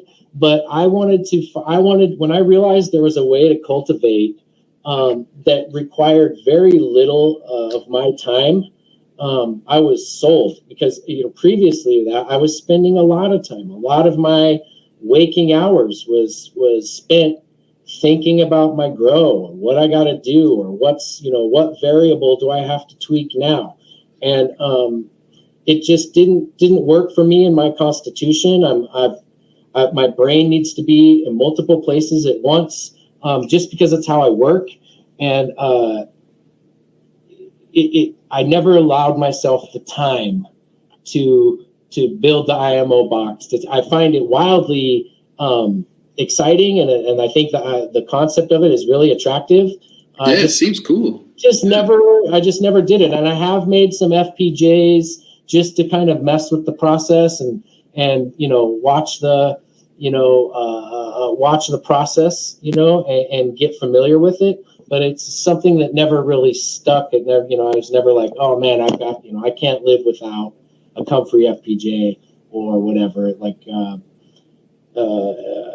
I'm happy with the end result of what we've got, what we do. My wife's happy with it. We feel properly medicated. And so it just was never something that I felt the need to dive into, even though I think it's very, very important. And I think that learning a skill, like attending one of Chris Trump's Korean natural farming workshops, for anybody involved in cultivation of any kind is worth it, because it lends to a deeper understanding, and you could take bits and pieces of things that resonate with you and how you want to conduct business and use them. So I'm all for people learning new skills and acquiring new tools that may or may not be used by you or not, Yeah, and there's so many bright minds during that week. There was this one lady that stuck out to me that I was always trying to like tag along and just listen to as she was explaining things.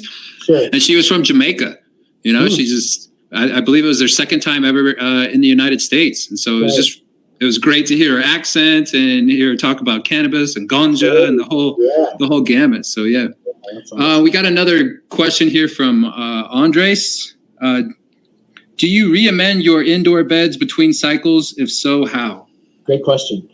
So previously to my soil food web experience, I would re-amend my beds with like a nutrient pack from Keep It Simple or Build a Soil. They've got re-amend kits. I would every other cycle, I would add about 7 pounds of that per bed, which is about half of what was recommended, what's typically recommended. But now that I've learned what I've learned about the soil food web and the access of NPK in the parent material, I'm going to kind of document that from here on out, all I'm going to use is compost and biology in the beds that I have now. So the compost will be adding the organic matter to the beds that are necessary, and the biology. So if you're creating a nice biocomplete compost, then you're going to have plenty of biology there to work on and unlock that NPK. So in the past, I would re-amend the beds twice a year. But now moving forward, I'm no longer going to be re-amending with raw NPK. I'm just going to be re-amending with biology and organic matter. And then I'm going to document that moving forward and have data. Now that I've got my microscopy skill under my belt, I can quantify where I'm at biologically speaking and use that data moving forward, as a measure of, where are we with ultimate health in the beds, related to biology and not necessarily NPK. Brian has a question for you. How feasible is it for a backyard grower to grow hemp? Very. I grew hemp in my backyard last year, and it was gorgeous. I think, once again, hemp is one of those very forgiving plants. Like it's especially if you're focusing on biology and using biology as your primary form of fertility, you're going to do quite well. We did. I wouldn't have been so cavalier a couple of years ago about it, but I've seen the plant grow in conditions that were, I would have never thought would have been acceptable. And I feel like the overall quality of CBD is changing dramatically. Just a few years ago, if you were growing CBD, at least the genetics that I was getting, most of that shit was garbage. And it still is for the most part. That's the one thing that was a hard learning curve for me, was understanding where CBD and hemp quality is right now. And if you go to some of these like mom and pop CBD shops that are popping up all over the place, they're selling eighths of CBD just like it was in a dispensary. A lot of that stuff is just garbage. I mean, it looks terrible. It looks like swaggy, like total larfy, crappy outs, right? Not saying that all outs are bad, but it looks like crappy outs, like crappy version of outs, right? And that's just kind of what people are accepting as okay. And so what we found is that from our material that that we grew, people are like, oh my gosh, this is so much better than everything else out there. So we're realizing that there is a need for a level of quality that is on par with what the recreational cannabis industry is expecting and consumer is expecting. Now, that might not be the best correlation because rec cannabis is kind of notoriously shitty, but for the most part, what people expect from their high THC cannabis is not really what they're getting in hemp. And a lot of that is because of what I was talking about, the logistical problems of dealing with hemp at scale. Like, you're not going to have a refrigerated dry and cure space to dry and cure 100 acres worth of really high quality CBD flower unless you are, infinitely wealthy or have crazy resources, like a major food packaging plant would have. So I think, which leads back to where craft hemp, really, there is a need for it. And so I wasn't quite sure if I was going to share this exactly because, but I'm going to. So in Ohio, I am working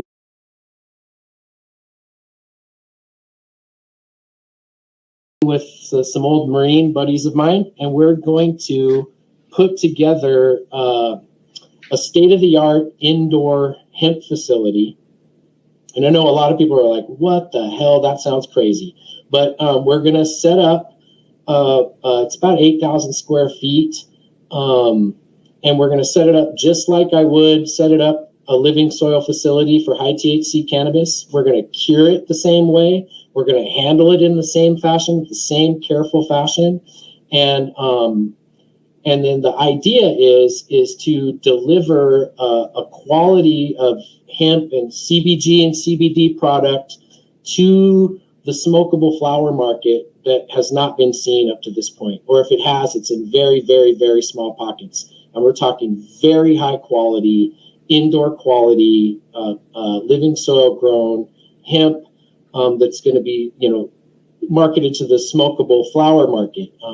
I would have never believed that was a thing until we realized how much of our pre-rolls are selling, and what just in this little microcosm that we're in here, how much product is selling as smokable flower. So we're going to try to bring a new next level of quality to smokable flower. And then the thought process is that we go to states where hemp is legal, that cannabis isn't necessarily, and we build these hemp facilities that, if they stay profitable or stay as a solvent business, then we run them as such. Or if we have the infrastructure in place, so when they transition to a recreational state, now you've already got the facility up and built. All you got to do is apply for your license to grow recreational cannabis, and you plug in your new cash crop in the facility. So it's a way to get in the door in some of these states that aren't open for recreational cannabis, get indoor facilities built, start pumping out high quality indoor CBD, which we know there's a market for. And then if and when they transition to a recreational cannabis state, you already have a facility that's up and ready to make the transition. So those are the kind of things that we're looking at this year at getting underway. So I'm pretty excited about the Ohio project.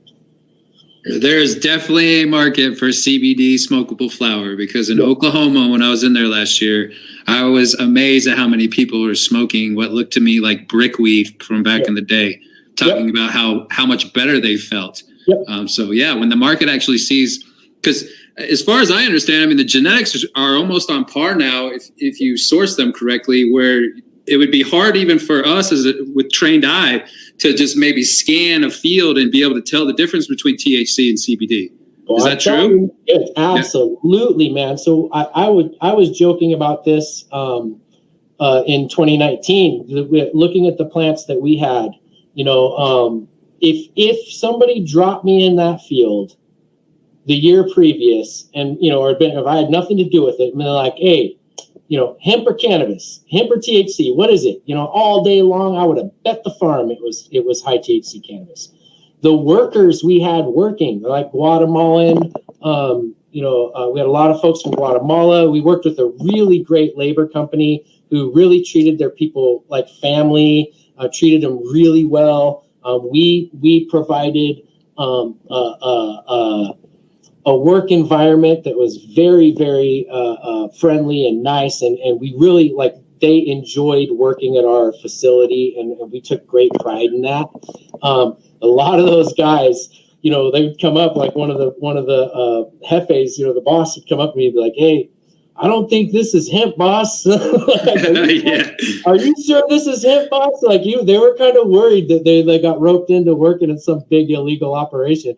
I was like, no, man, I promise you this is hemp. I swear, okay, it doesn't look like hemp, man. It's like they were certain it was weed, so we've come a long way with genetics, and we still have a long way to go, because as you can see, we had really great stability. We had great germination rates. We were like 99% germination rate.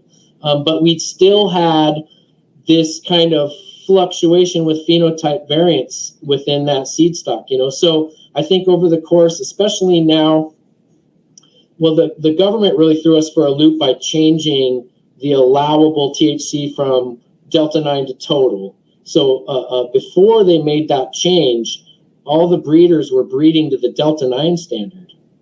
And so now we've got this total THC standard, which is way more strict. So now we're kind of been reset genetically speaking. So like if we had to grow this Siskiyou Gold again under the new regulations, we'd be testing it at around week 5 and pulling it early if we had to. right? So there's a chance we'd had to pull this at week 6, or 2 weeks before it was ready to come down because of those THC levels. So now we've got breeders who are like putting CBG into the CBD, which is bringing the THC down.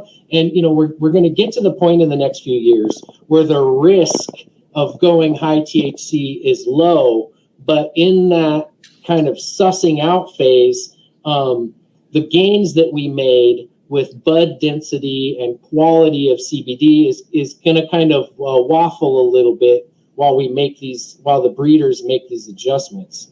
I think that in the next 3 to 5 years, we're going to see some pretty awesome stuff come out that's stable, chunky buds, resinous, with non-detect THC. That runs into another question we have from Clarissa. Best practices for not running hot hemp. Yeah, so and that's definitely kind of what we were talking about. I think the best practice is obviously not putting your plants in a stressed situation. So I would want to focus on making sure all the variables are covered for your particular grow, and you're not dealing with any kind of external variable stresses that could contribute to a plant kind of spiking a THC level that's high. Knowing your genetics is huge, and then testing early and often is about the only thing you can do as a hemp cultivator to make sure you're staying under that allowable THC level. Cbg strains are kind of where people are gravitating towards this season. I know a lot of folks that diversified their crop into CBG specifically for that, because they didn't want to accidentally pop on their CBD and then be left just kind of holding the bag. So yeah, it's just one of those deals where if you're going to grow a CBD strain, know your genetics, know who you're getting it from, and then don't necessarily trust them. Test it early and test it often, to make sure that you can see where those THC levels start to get to a point, and then you have to make a decision on, cutting early and dealing with a little bit of a premature product, as opposed to potentially being flagged, by the government to have to destroy it all. Well, yeah. This next one goes out to Genome Alchemy, but I wanted to make a quick second to give him a shout out. I'm over here smoking his stuff, so shout out to him, Greg, and Nicotine. Appreciate you guys. So Genome wants to know, have you worked with any multiple use hemp crops, fiber, seed, cannabinoid production for the same cultivar versus focusing on just cannabinoids or seed alone in the crop? Is that something you see value in?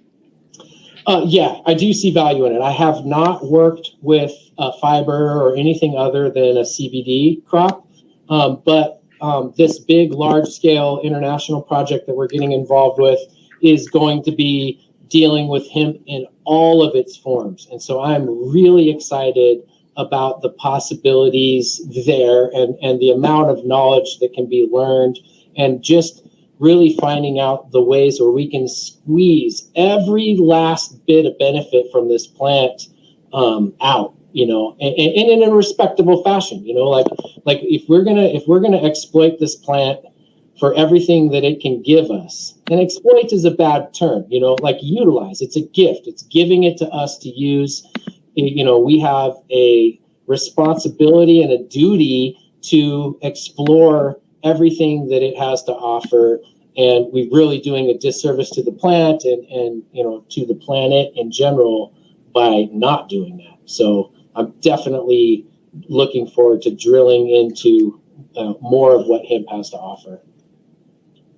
Heidi asks, what is an example of a feminized food crop? I think there's like anything that's seedless, from my understanding. So like seedless watermelon, seedless grapes, those type of deals are that's a feminized food crop. There's some, Dr. Sebi, a lot of people think he was a quack. A lot of people really like his ideologies and methodology, and he was very much against, kind of man-made hybridized foods in general. Like he was very, it was his claim that those were acid producing, like wheat and whatnot, that if you stray away from the ancient grains like kamut spelt, millet. Those are alkalizing foods. And more times than not, the stuff that's been kind of hybridized by man ends up being acid forming. And that's his claim. I'm not saying that's the case. I'm just saying that's what Dr. Sebi, that was kind of his thought. And so I think those things run kind of in the same vein, like once you start monkeying with food in its natural state, then you're gonna get things, artifacts, as it were, from that process that might not necessarily be good for human health.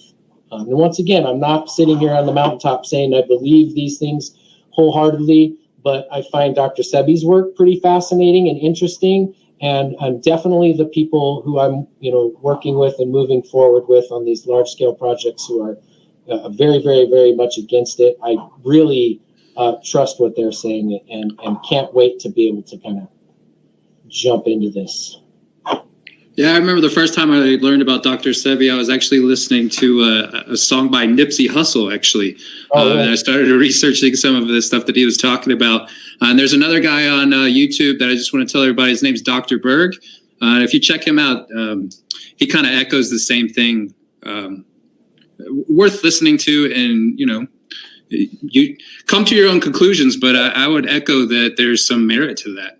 Sure. John here, he wants to know, how do you feel, or what are your thoughts on triploid plants and their ability to help prevent pollination of neighbor farms? That's above my knowledge level. I don't think I could speak on that. No shame in admitting that. No, I mean, how are you going to know everything, right? Yeah, right. That might be something that we could ask Leighton. Yeah, for sure. Yeah. All right, Jacob has a question. Do you see certain hemp cultivars being able to be used in the future as a blank, per se, for normal THC breeding of older lines to reinvigorate without TC lab manipulation? Oh, that's interesting. I don't think that's a super interesting concept. I've never really thought of using CBD or a specific CBD cultivar as a foundation for invigorating THC genetics. I think it's a brilliant idea. I do. Never thought of it, but I think that's definitely worth some exploration. Well, hopefully that's our goal, is that we have a little community here that, especially with the gentleman that you just mentioned, where they never come out of the woodworks. Right. That's really my goal, is to try to get those bright minds, because there's still a few people here in Denver that I like to drive up to the mountains to and talk to from time to time, and you would never see them on Facebook, Instagram, or anything. Yeah. All right, here's John. How did you amend the moon dust areas that were still successful? And have you ever used biochar, charged inoculated biochar? Yeah. Okay. So biochar, I've used biochar. It was in, I believe it was 10% of the soil blend that when I bought soil from Keep It Simple. So the water only blend with biochar, it had 10% of it was biochar, and on my beds at home. Did great. I've never made it myself. I've never charged it up with fish emulsion or anything. So I don't have direct experience with it. I just know that my beds at home had biochar and they did great. I'm a fan.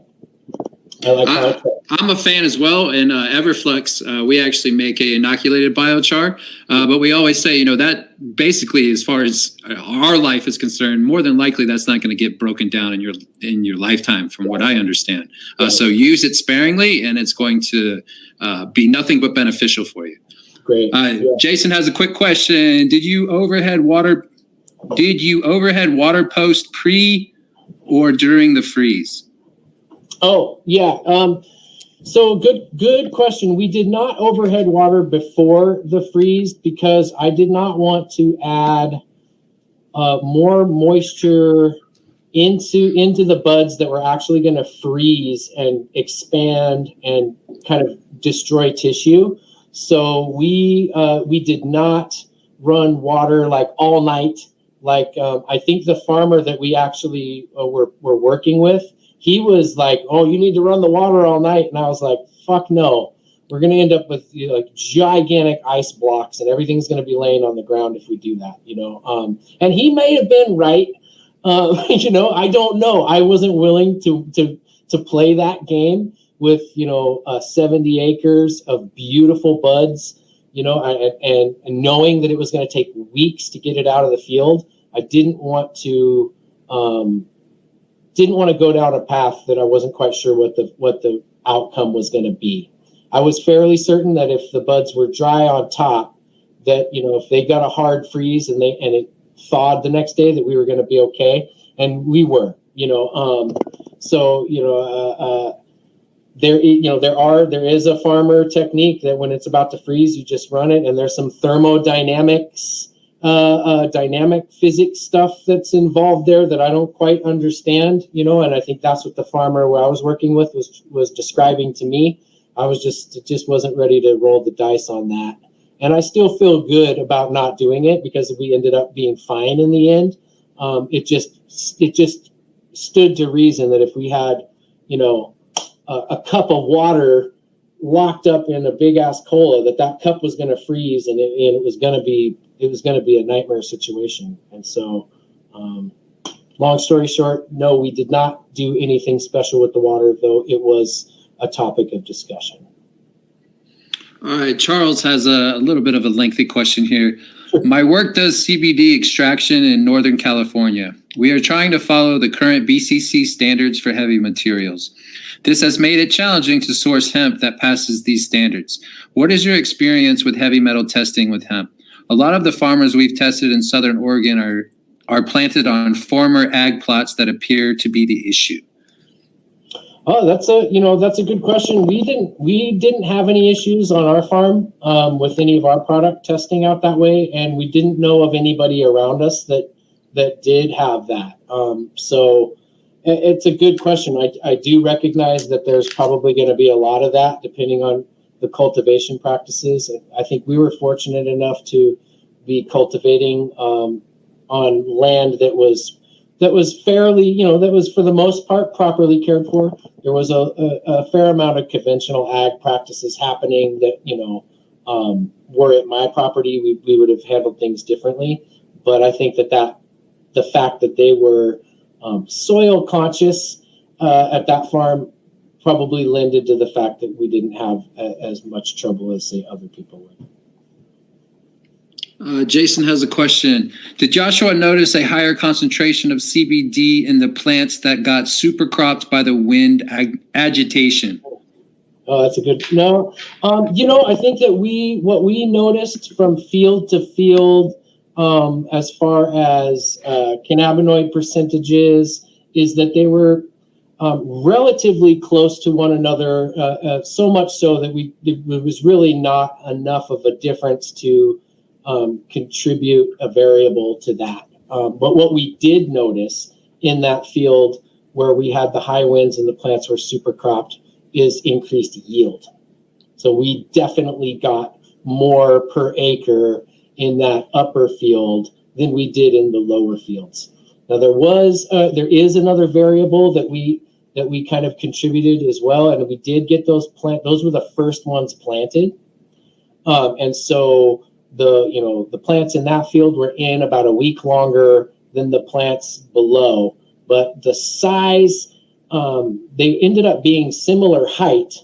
It's just that the plants below did not get pushed over like the plants above, and that definitely increased the volume of those plants. I mean, we were weighing, just for shits and giggles, we weighed some of those plants wet, and they were 30, 35 pounds, whole plant wet. And so they were gigantic for hemp. I hope I'm pronouncing this right. Vilius is asking, any problems with gophers or other rodents, deer? Yeah, we did have gopher problems, and birds, ironically. But we would have in the fields, in the acres that we had the drip tape, the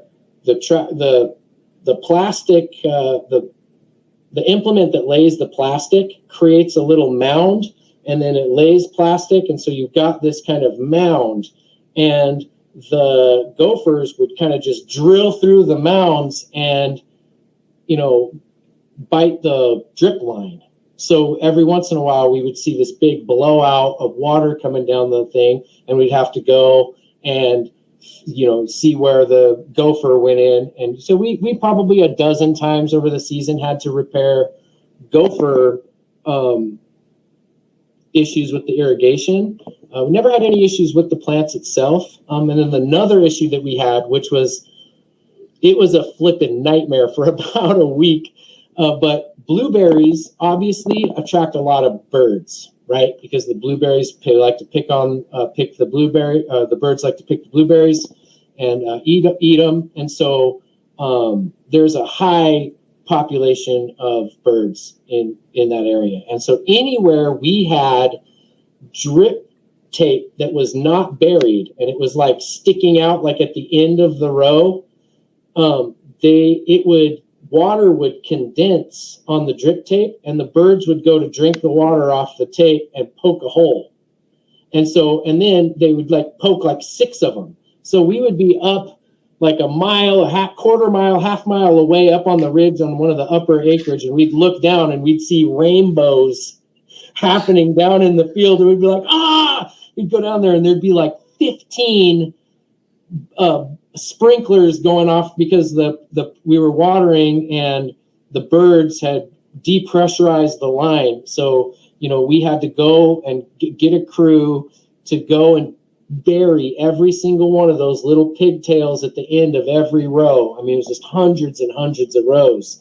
It was quite the project, and it took us about a week to get that figured out. But for about a week, we were soaking wet dealing with birds pecking our irrigation line. That's another one of those OG experience stories that you would never get until you do it. Until you experience it, you would never have guessed it.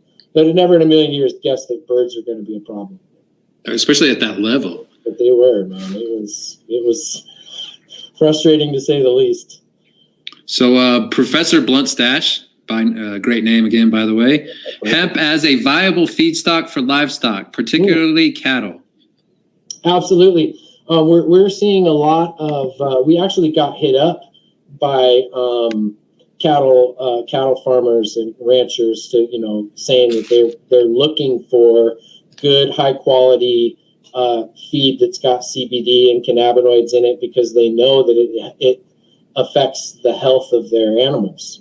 So that's another one of those diversified uses that can directly benefit humans as well, because the health of our livestock is a direct reflection of our health, and the health of our land. So if your land is shit, your animals are going to be shit, you're going to be shit. How else could it be? Quality in equals quality out. Yeah, that's right. All right. Brian has some questions. What are your top 5 cultivars of high CBD? What are the deciding factors behind that? I don't have enough experience with CBD to have a really valuable opinion on that, to be honest with you. The growing this 100 acres was my first experience growing hemp at all. And so I don't have a big wealth of knowledge to go by. So, hey, 60 Gold was awesome. I think our viewers would much rather you tell us you don't know the answer than just bullshit us with some, bro science. It's the worst. Brian again, did the hemp benefit the blueberries? I would like to say that it did. There are, I wish that there wasn't. That property had a huge flood in the off season, right before their blueberries were getting ready to take off this year. And so there was a gigantic deposit of silt and river kind of debris. And I know that they had a really good year with their blueberries this year, like a phenomenal year. But because they had that flood and this huge deposit, it's hard to take credit or to even say what, if any, benefit there was from the hemp. That's a tough one to say. I would like to think that the hemp contributed to them having successful, vigorous plants this year, just because for whatever, however it did, if it detoxified the soil, if the hemp was, however the hemp interacted with the soil in between the planting rows, I'd like to think that there was an effect, because everything's connected there. There's no walls underneath the ground. So if we increased the structure and increased the, benefited the soil that was previously being kind of neglected and compacted in those walking rows, maybe that increased the ability for, nutrients to be mobile and that kind of thing. So I'd like to think that it helped, but unfortunately we had that big flood, and that's a variable that just kind of muddied the waters, pun intended. All right. These are different Brians, by the way. Is there any particular methods you have found to help drive your THC production down and finish the plant strong for, I think he's saying, smokables? So, my understanding of how THC works is that it's pretty much kind of a hardwired thing. I know that some people say that you can stress a plant and that will cause THC spikes. I don't have data to corroborate that. It would stand to reason that if you stress a plant, that it can cause, weird things to happen with the chemistry. I can get with that. I don't have any data to prove that otherwise. So when it comes to, lowering THC, I think that your main obligation and duty would be to check what genetics you're using and see what the THC potential is for your particular genetics, and then just check it through the stages, kind of like I talked about earlier. Just making sure that you're checking where the THC levels are at various phases of the flowering stage. And once again, if that creating data points is huge. So if you had the ability, if you had an HPLC or you knew the lab or you were good with the lab and you had the ability to test your flower every week, like starting with week 2, as soon as you have little fuzzy, flower cluster, start testing it and just see what it's at. Test it the next week, And that's going to be the way you really get to know your CBD genetics. And farmers that are going to be cultivating CBD for the market, they're going to have to go about it in that way until they know what they've got and how that THC is forming inside the plant, where the levels are at various phases. We're going to have to get more intimate with what's going on inside our plants with these very strict upcoming rules and regulations regarding hemp and THC content. That brings us into, Linda wanted to know, did you get test results? Yeah, we did. And so at the time when we were harvesting is when they came out with the new total THC rules. And so all of our plants were under the Delta 9 percentage threshold, but they were over on the total. So they were like, 0.4, 0.5 or whatever. So they were just barely over on the total, but for the Delta 9, they were under. So we grew a compliant product. We have an in-house attorney who was able to kind of like poke around, and we did a lot of research as to like whether we were grandfathered in because we harvested before they even came out with the new rules and regs. So it's the uncertainty and the kind of looseness at which the hemp industry is operating is creating a lot of shakiness in the market when it comes to buying and selling large quantities of hemp products. I know that hemp flower is being sold that's over the total THC allowable because not a lot of it was produced in 2019 that would have passed the total, so people just kind of went ahead with the market anyway.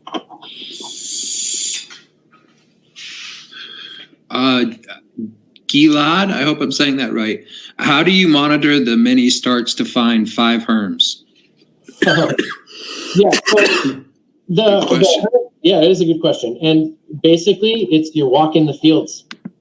So you just walk a field, and that's what a big part. And once again, the beauty of cultivating in this kind of regenerative fashion is that once plants are in the ground and you've got your ground prepped and land is prepped, excuse me. Once those variables are taken care of, all you have is observation. So, we had a group of 3 or 4 of us that would rotate, and we would basically just walk the fields. And if you've been in a field, like you see this picture, that big field of female plants, a male or a hermaphrodite will stick out like a hard on under the sheets, man. Like you will see it. Like it's really a hard one to miss. And so, in walking the fields, you just see it. So that's how we found the 5, is that we saw a male flower start to pop up, and we bagged them and got them out of there. And then we also tagged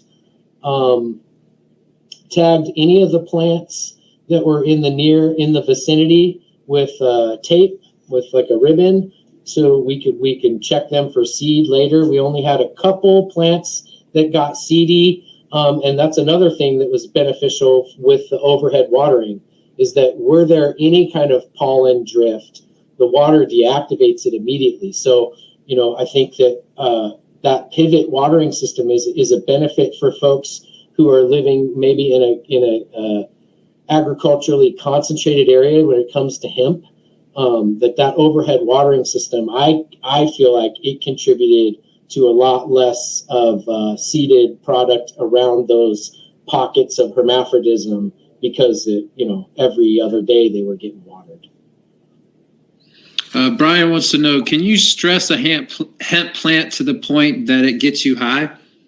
Good question. I don't think so, to be honest with you. And I don't know what the threshold of THC is, where you start to feel it. I do know that, other countries are allowing 1% THC.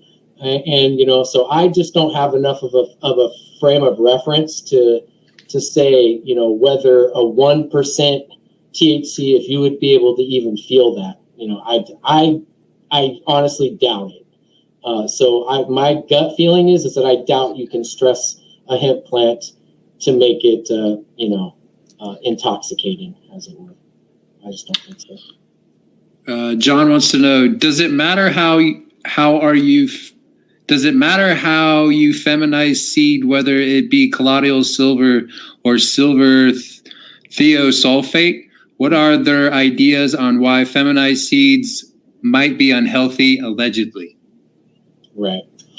So, I think some folks who are kind of in the regenerative mindset, they feel better about the colloidal silver, because it's a compound that people have been taking for a very long time.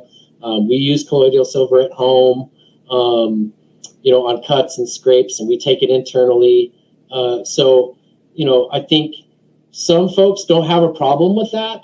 And then you go to this kind of ultra purist mindset that's like, well, you're still, even though you're using colloidal silver, you're still stressing the plant, from my understanding, to this kind of near-death state. And I'm not sure if colloidal silver does the same as the SLS or whatever that hardcore chemical is that's being used. If the plant reacts the same way, I don't know. I don't have experience running that process, but I think that the scientists who I've been discussing this with, who are against it, are saying that it doesn't matter which route you're taking. When you stress that plant and impose your will on it, as it were, that's where the potential negative byproducts are being created during that process. So that's the alleged source of the negative consequences of the feminized seed, was the fact that you had to stress that plant to create the changes that were kind of unnatural in a sense. that's my best understanding of what they have to say. Once again, I cannot wait to set up a time for them to kind of present their case to the community at large. I know that's something that they're interested in, and I'm going to work very, very diligently at making sure that this happens sooner rather than later. Yeah, that'd be fantastic for the community. Yeah, it's needed. Yeah. Again, Gilad, I hope that's right. Any plants you do not recommend integrating? I touched on it a little bit earlier, and I think that the brassicas, mustards, and kales and broccolis, those the foliage, when it dies off and hits the soil, they have kind of antifungal inhibiting compounds in there.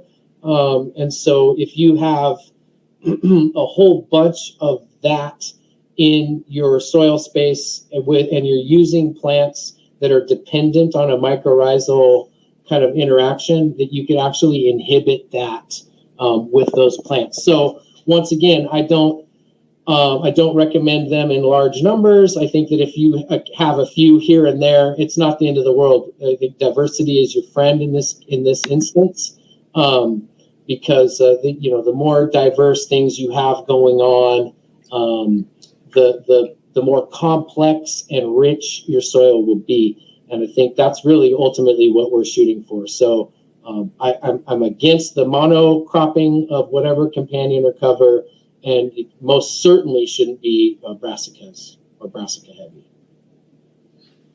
No MSG, great name. What is the assumed correlation between the research about feminized food crops, and feminized cannabis crops? There are several examples of feminized cannabis producing very high levels of cannabinoids. So I'm curious. Yeah, and so I think that what they're saying is not necessarily having to do with the cannabinoids itself, but the structure of the plant if it was consumed in like a pill form or as a food source, or so like if you're using a GMO or not GMO, but feminized hemp, and then processing that down into an oil that's going to be taken orally. That's where you start to have the issues with the digestive system. I didn't discuss, or we didn't go down the rabbit hole as far as what the differences or the effects of the cannabinoids are, if any, and how that correlates. My understanding is that it's basically all has to do with how if it's being ingested, internally, like, through your digestive system and not necessarily through the lungs. So once again, I hate having to give these kind of vague, I don't know answers, and I'm really going to push because I knew that bringing it up was going to elicit a bunch of hot collars, and people are like, oh, it's bullshit, and it was a hard pill for me to swallow when I'm talking to these guys. It was just like, I was like, I hear what you're saying, I totally hear you. The music is ringing true in my ears. We just need more data. I need more to chew on, and certainly to get people on board to at least understand what they're talking about in a better sense. They have to come out and be the ones to do it, because they've been living this data for years and years and years, and they've been really pushing to try to change how people think about cultivating hemp and cannabis, especially if it's going to be used for medicine. Brian wants to know, and I assume he's saying, where would you recommend? Where do I get seeds? I was fortunate enough to have a business partner who, had a friend or a colleague who was very into the hemp seed game. And so I didn't have to source them from an online source. I've heard lots of mixed reviews from various online seed companies. And, I think you just have to take that with a grain of salt, because anytime a seed company is pushing just, millions of seeds out, there's, with any product, there's going to be somebody who's unhappy. So it's hard to hard to tell. I think you're just going to have to do some due diligence and research on some of these major kind of seed manufacturers, like HGH is one of them, and just kind of do some research and talk with people. That's going to be your best asset is the community at large. Just hit people up and find out what they cultivated, what worked for them, who they went with. You've got to just network. Unfortunately, there's not a place you can go to get definitive answers, unfortunately. This is from Daniel. Can you explain a little more about Fukuoka's approach to farming and what that's all about? Yeah, man. So I think anybody interested in regenerative agriculture or this kind of more natural way of cultivating, pick up the One Straw Revolution. It's a really easy read. It's not. I echo that. That's a really easy read. It's a super easy read. You could get it done in a weekend, and you can. It's a story. It's this man's story. So it's not academically dense, as it were. So like if reading Teaming with Nutrients or Teaming with Microbes or something, that's some dense material. Really good reading, but it's a different type of read. And so I tend to recommend people read the One Straw Revolution first when you kind of get into this journey. And his story was basically he took over a plot of family land that he had. He was working for the equivalent of the EPA or something, some kind of environmental protection agency, the Japanese equivalent. It's kind of a desk job, and he was sitting on a hillside one day and just had this kind of epiphany light bulb moment that encompassed, it was just like, that gave him this sense that the world is already set up and it manages itself. And more times than not, we just muddy up the waters with our inputs and what we think is right. So he started to just kind of listen and observe what was happening on his property when he quit his job and just decided to farm this property with this new kind of mindset, where he was not going to force anything. So if he noticed that his fields were having an insect issue, he wouldn't spaz out and go get something to kill the insects. He would just watch and he would wait and see. And then he would notice that there was another predatory insect that would come in and would deal with that. And that the original insect thing came from an imbalance in the system. So his whole idea was to just observe the natural order, let the natural process take place, independent of your, what we think is our guidance. And so that's what really resonated with me, was the fact that the Mother Nature is this well-oiled machine that's refined itself in such a way that we don't even really understand these mechanisms, but we're willing to go in and stomp all over them and shortcut them and do all these different things because we think we know better. And that he proved over decades of allowing this property to just kind of take its own, run its own course with minor guidance. He knew that if he was going to plant, a bunch of cabbage in one location, that wasn't natural, and that there was going to be a consequence of having 50 heads of cabbage all bunched together in one area. And that, so he would observe what was the consequences of that. How did the land rectify it? So it's a really good lesson at stepping back, and a good lesson at observation, and trust, and trusting that, there's a natural order at play. Yeah, we have one more question, and then I want to respect your time, Josh. This might be something you can't answer. That's why I'm going to ask it real quick. Under Oregon law, if I grow my 4 plants rec and I grow some hemp besides, and it happens to get stressed raising THC levels, can I get busted? I mean, I think that, yeah, I mean, technically, you can't grow hemp without a hemp license, so I don't know if you grow 4 hemp plants, I'm sure that could count as your 4 plants at home. But if you have plants on top of your 4 cannabis plants, you're technically cultivating hemp without a license, and I imagine there's some kind of penalty there. And then if you are, over the level of allowable THC in those plants that you're growing, I could see where that could be a secondary sticky point. But what are the odds of that happening? Who knows? I'm an outlaw at heart. Amen, brother. Outlier and outlaw. That's right. So I also, real quick, I wanted to thank again Pit Moss for making this cheaper for everybody. It's only $8.33 per course today. And of course, Pit Moss made it that way for you guys, or helped make it that way for you guys. And again, Future Cannabis Project also is our session sponsor for Steensland. So again, we want to give them a shout out. I also want to take a quick moment. I personally reached out to Duke Diamond.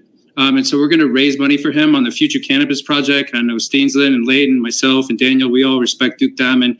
We're going to talk about what kind of happened to him and stuff. But I want the community to know that it's going to be on me on this one, at least for the money that we're going to raise, that I'm going to make sure that it goes to him. So I'm putting my name on that, and Propane Jane is putting her name on that. So we're going to make sure that happens in 2 weeks. So shout out to the Future Cannabis Project for making that possible. Otherwise, I don't know how we'd be able to have the platform to be able to raise the money for Duke. So just a quick shout out. Appreciate that, Peter. Daniel, you have anything else? Just a couple of announcements. Most importantly, though, we have another little snafu in our schedule, unfortunately. Dragonfly Earth Medicine is, as you may know, they're based up in British Columbia, and they are in the middle of some kind of crazy storm right now that has made their electricity go out. They wanted us to say they've lost their electricity, but not their power. But they are not going to be able to join us, unfortunately, this afternoon. So we have talked with them about doing a makeup session next Sunday at the same time. So we'll be sending you guys further details about that. Sorry for that, if that doesn't work with your schedule, but of course the replays will still be available. So we had a lot of people asking questions about this. Just want to clarify, the replays are not available yet. It takes a little, with this platform we're using, takes a little while for the videos to process. So just wait, just be patient, wait a couple days, and we'll be sending out an email to you about that with the replay links, and those will be available going forward, so you can check out anything that you missed. And then just want to, since we're wrapping up for today, just want to say that, remind you guys that we're going to be having more of these sessions in the future. We're planning to have 4 more starting early next year. With same level of speakers here, same kind of deep dive sessions, but hopefully some information that's new information, of course, but building on this kind of foundational information. So look out for announcements about those.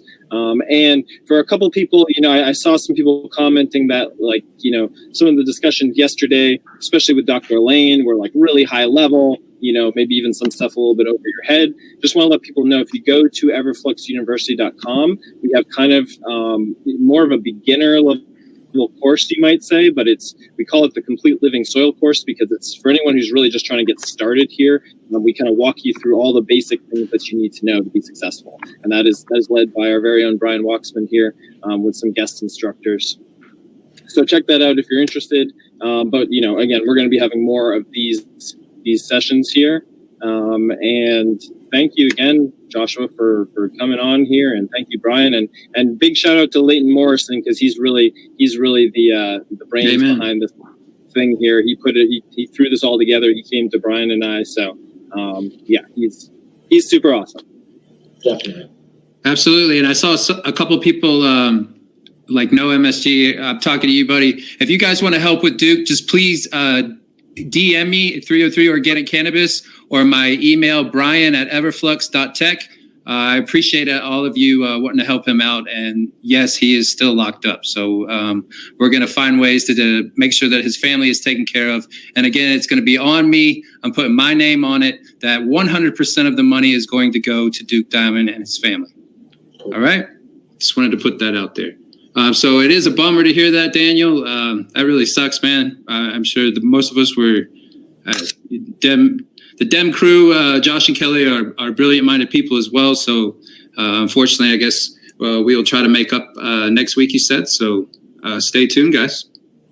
Yeah, keep an eye out for an email on that. I mean, right now we're just saying, exact same time, just a week from now, next Sunday. That's what we're planning on. So we'll be sending you out reminders about that, and and the replay will be available too. So if you can tune in for that one, because again, like Josh and Kelly, they've been doing this, for 30 years as well, like growing regeneratively. So they've got a lot of really great insights. Yeah, sorry about that, guys, but I didn't even know that. So, Josh, appreciate you, buddy. This has always been a pleasure, man. And again, we thank you for coming on when we first did our podcast. I really felt like that set the tone, man. And there was so many questions that went from that. So I appreciate you, buddy. And appreciate you guys. No, my pleasure. All right. Well, we will see you guys next Sunday then. All right. All right. Thanks, everyone.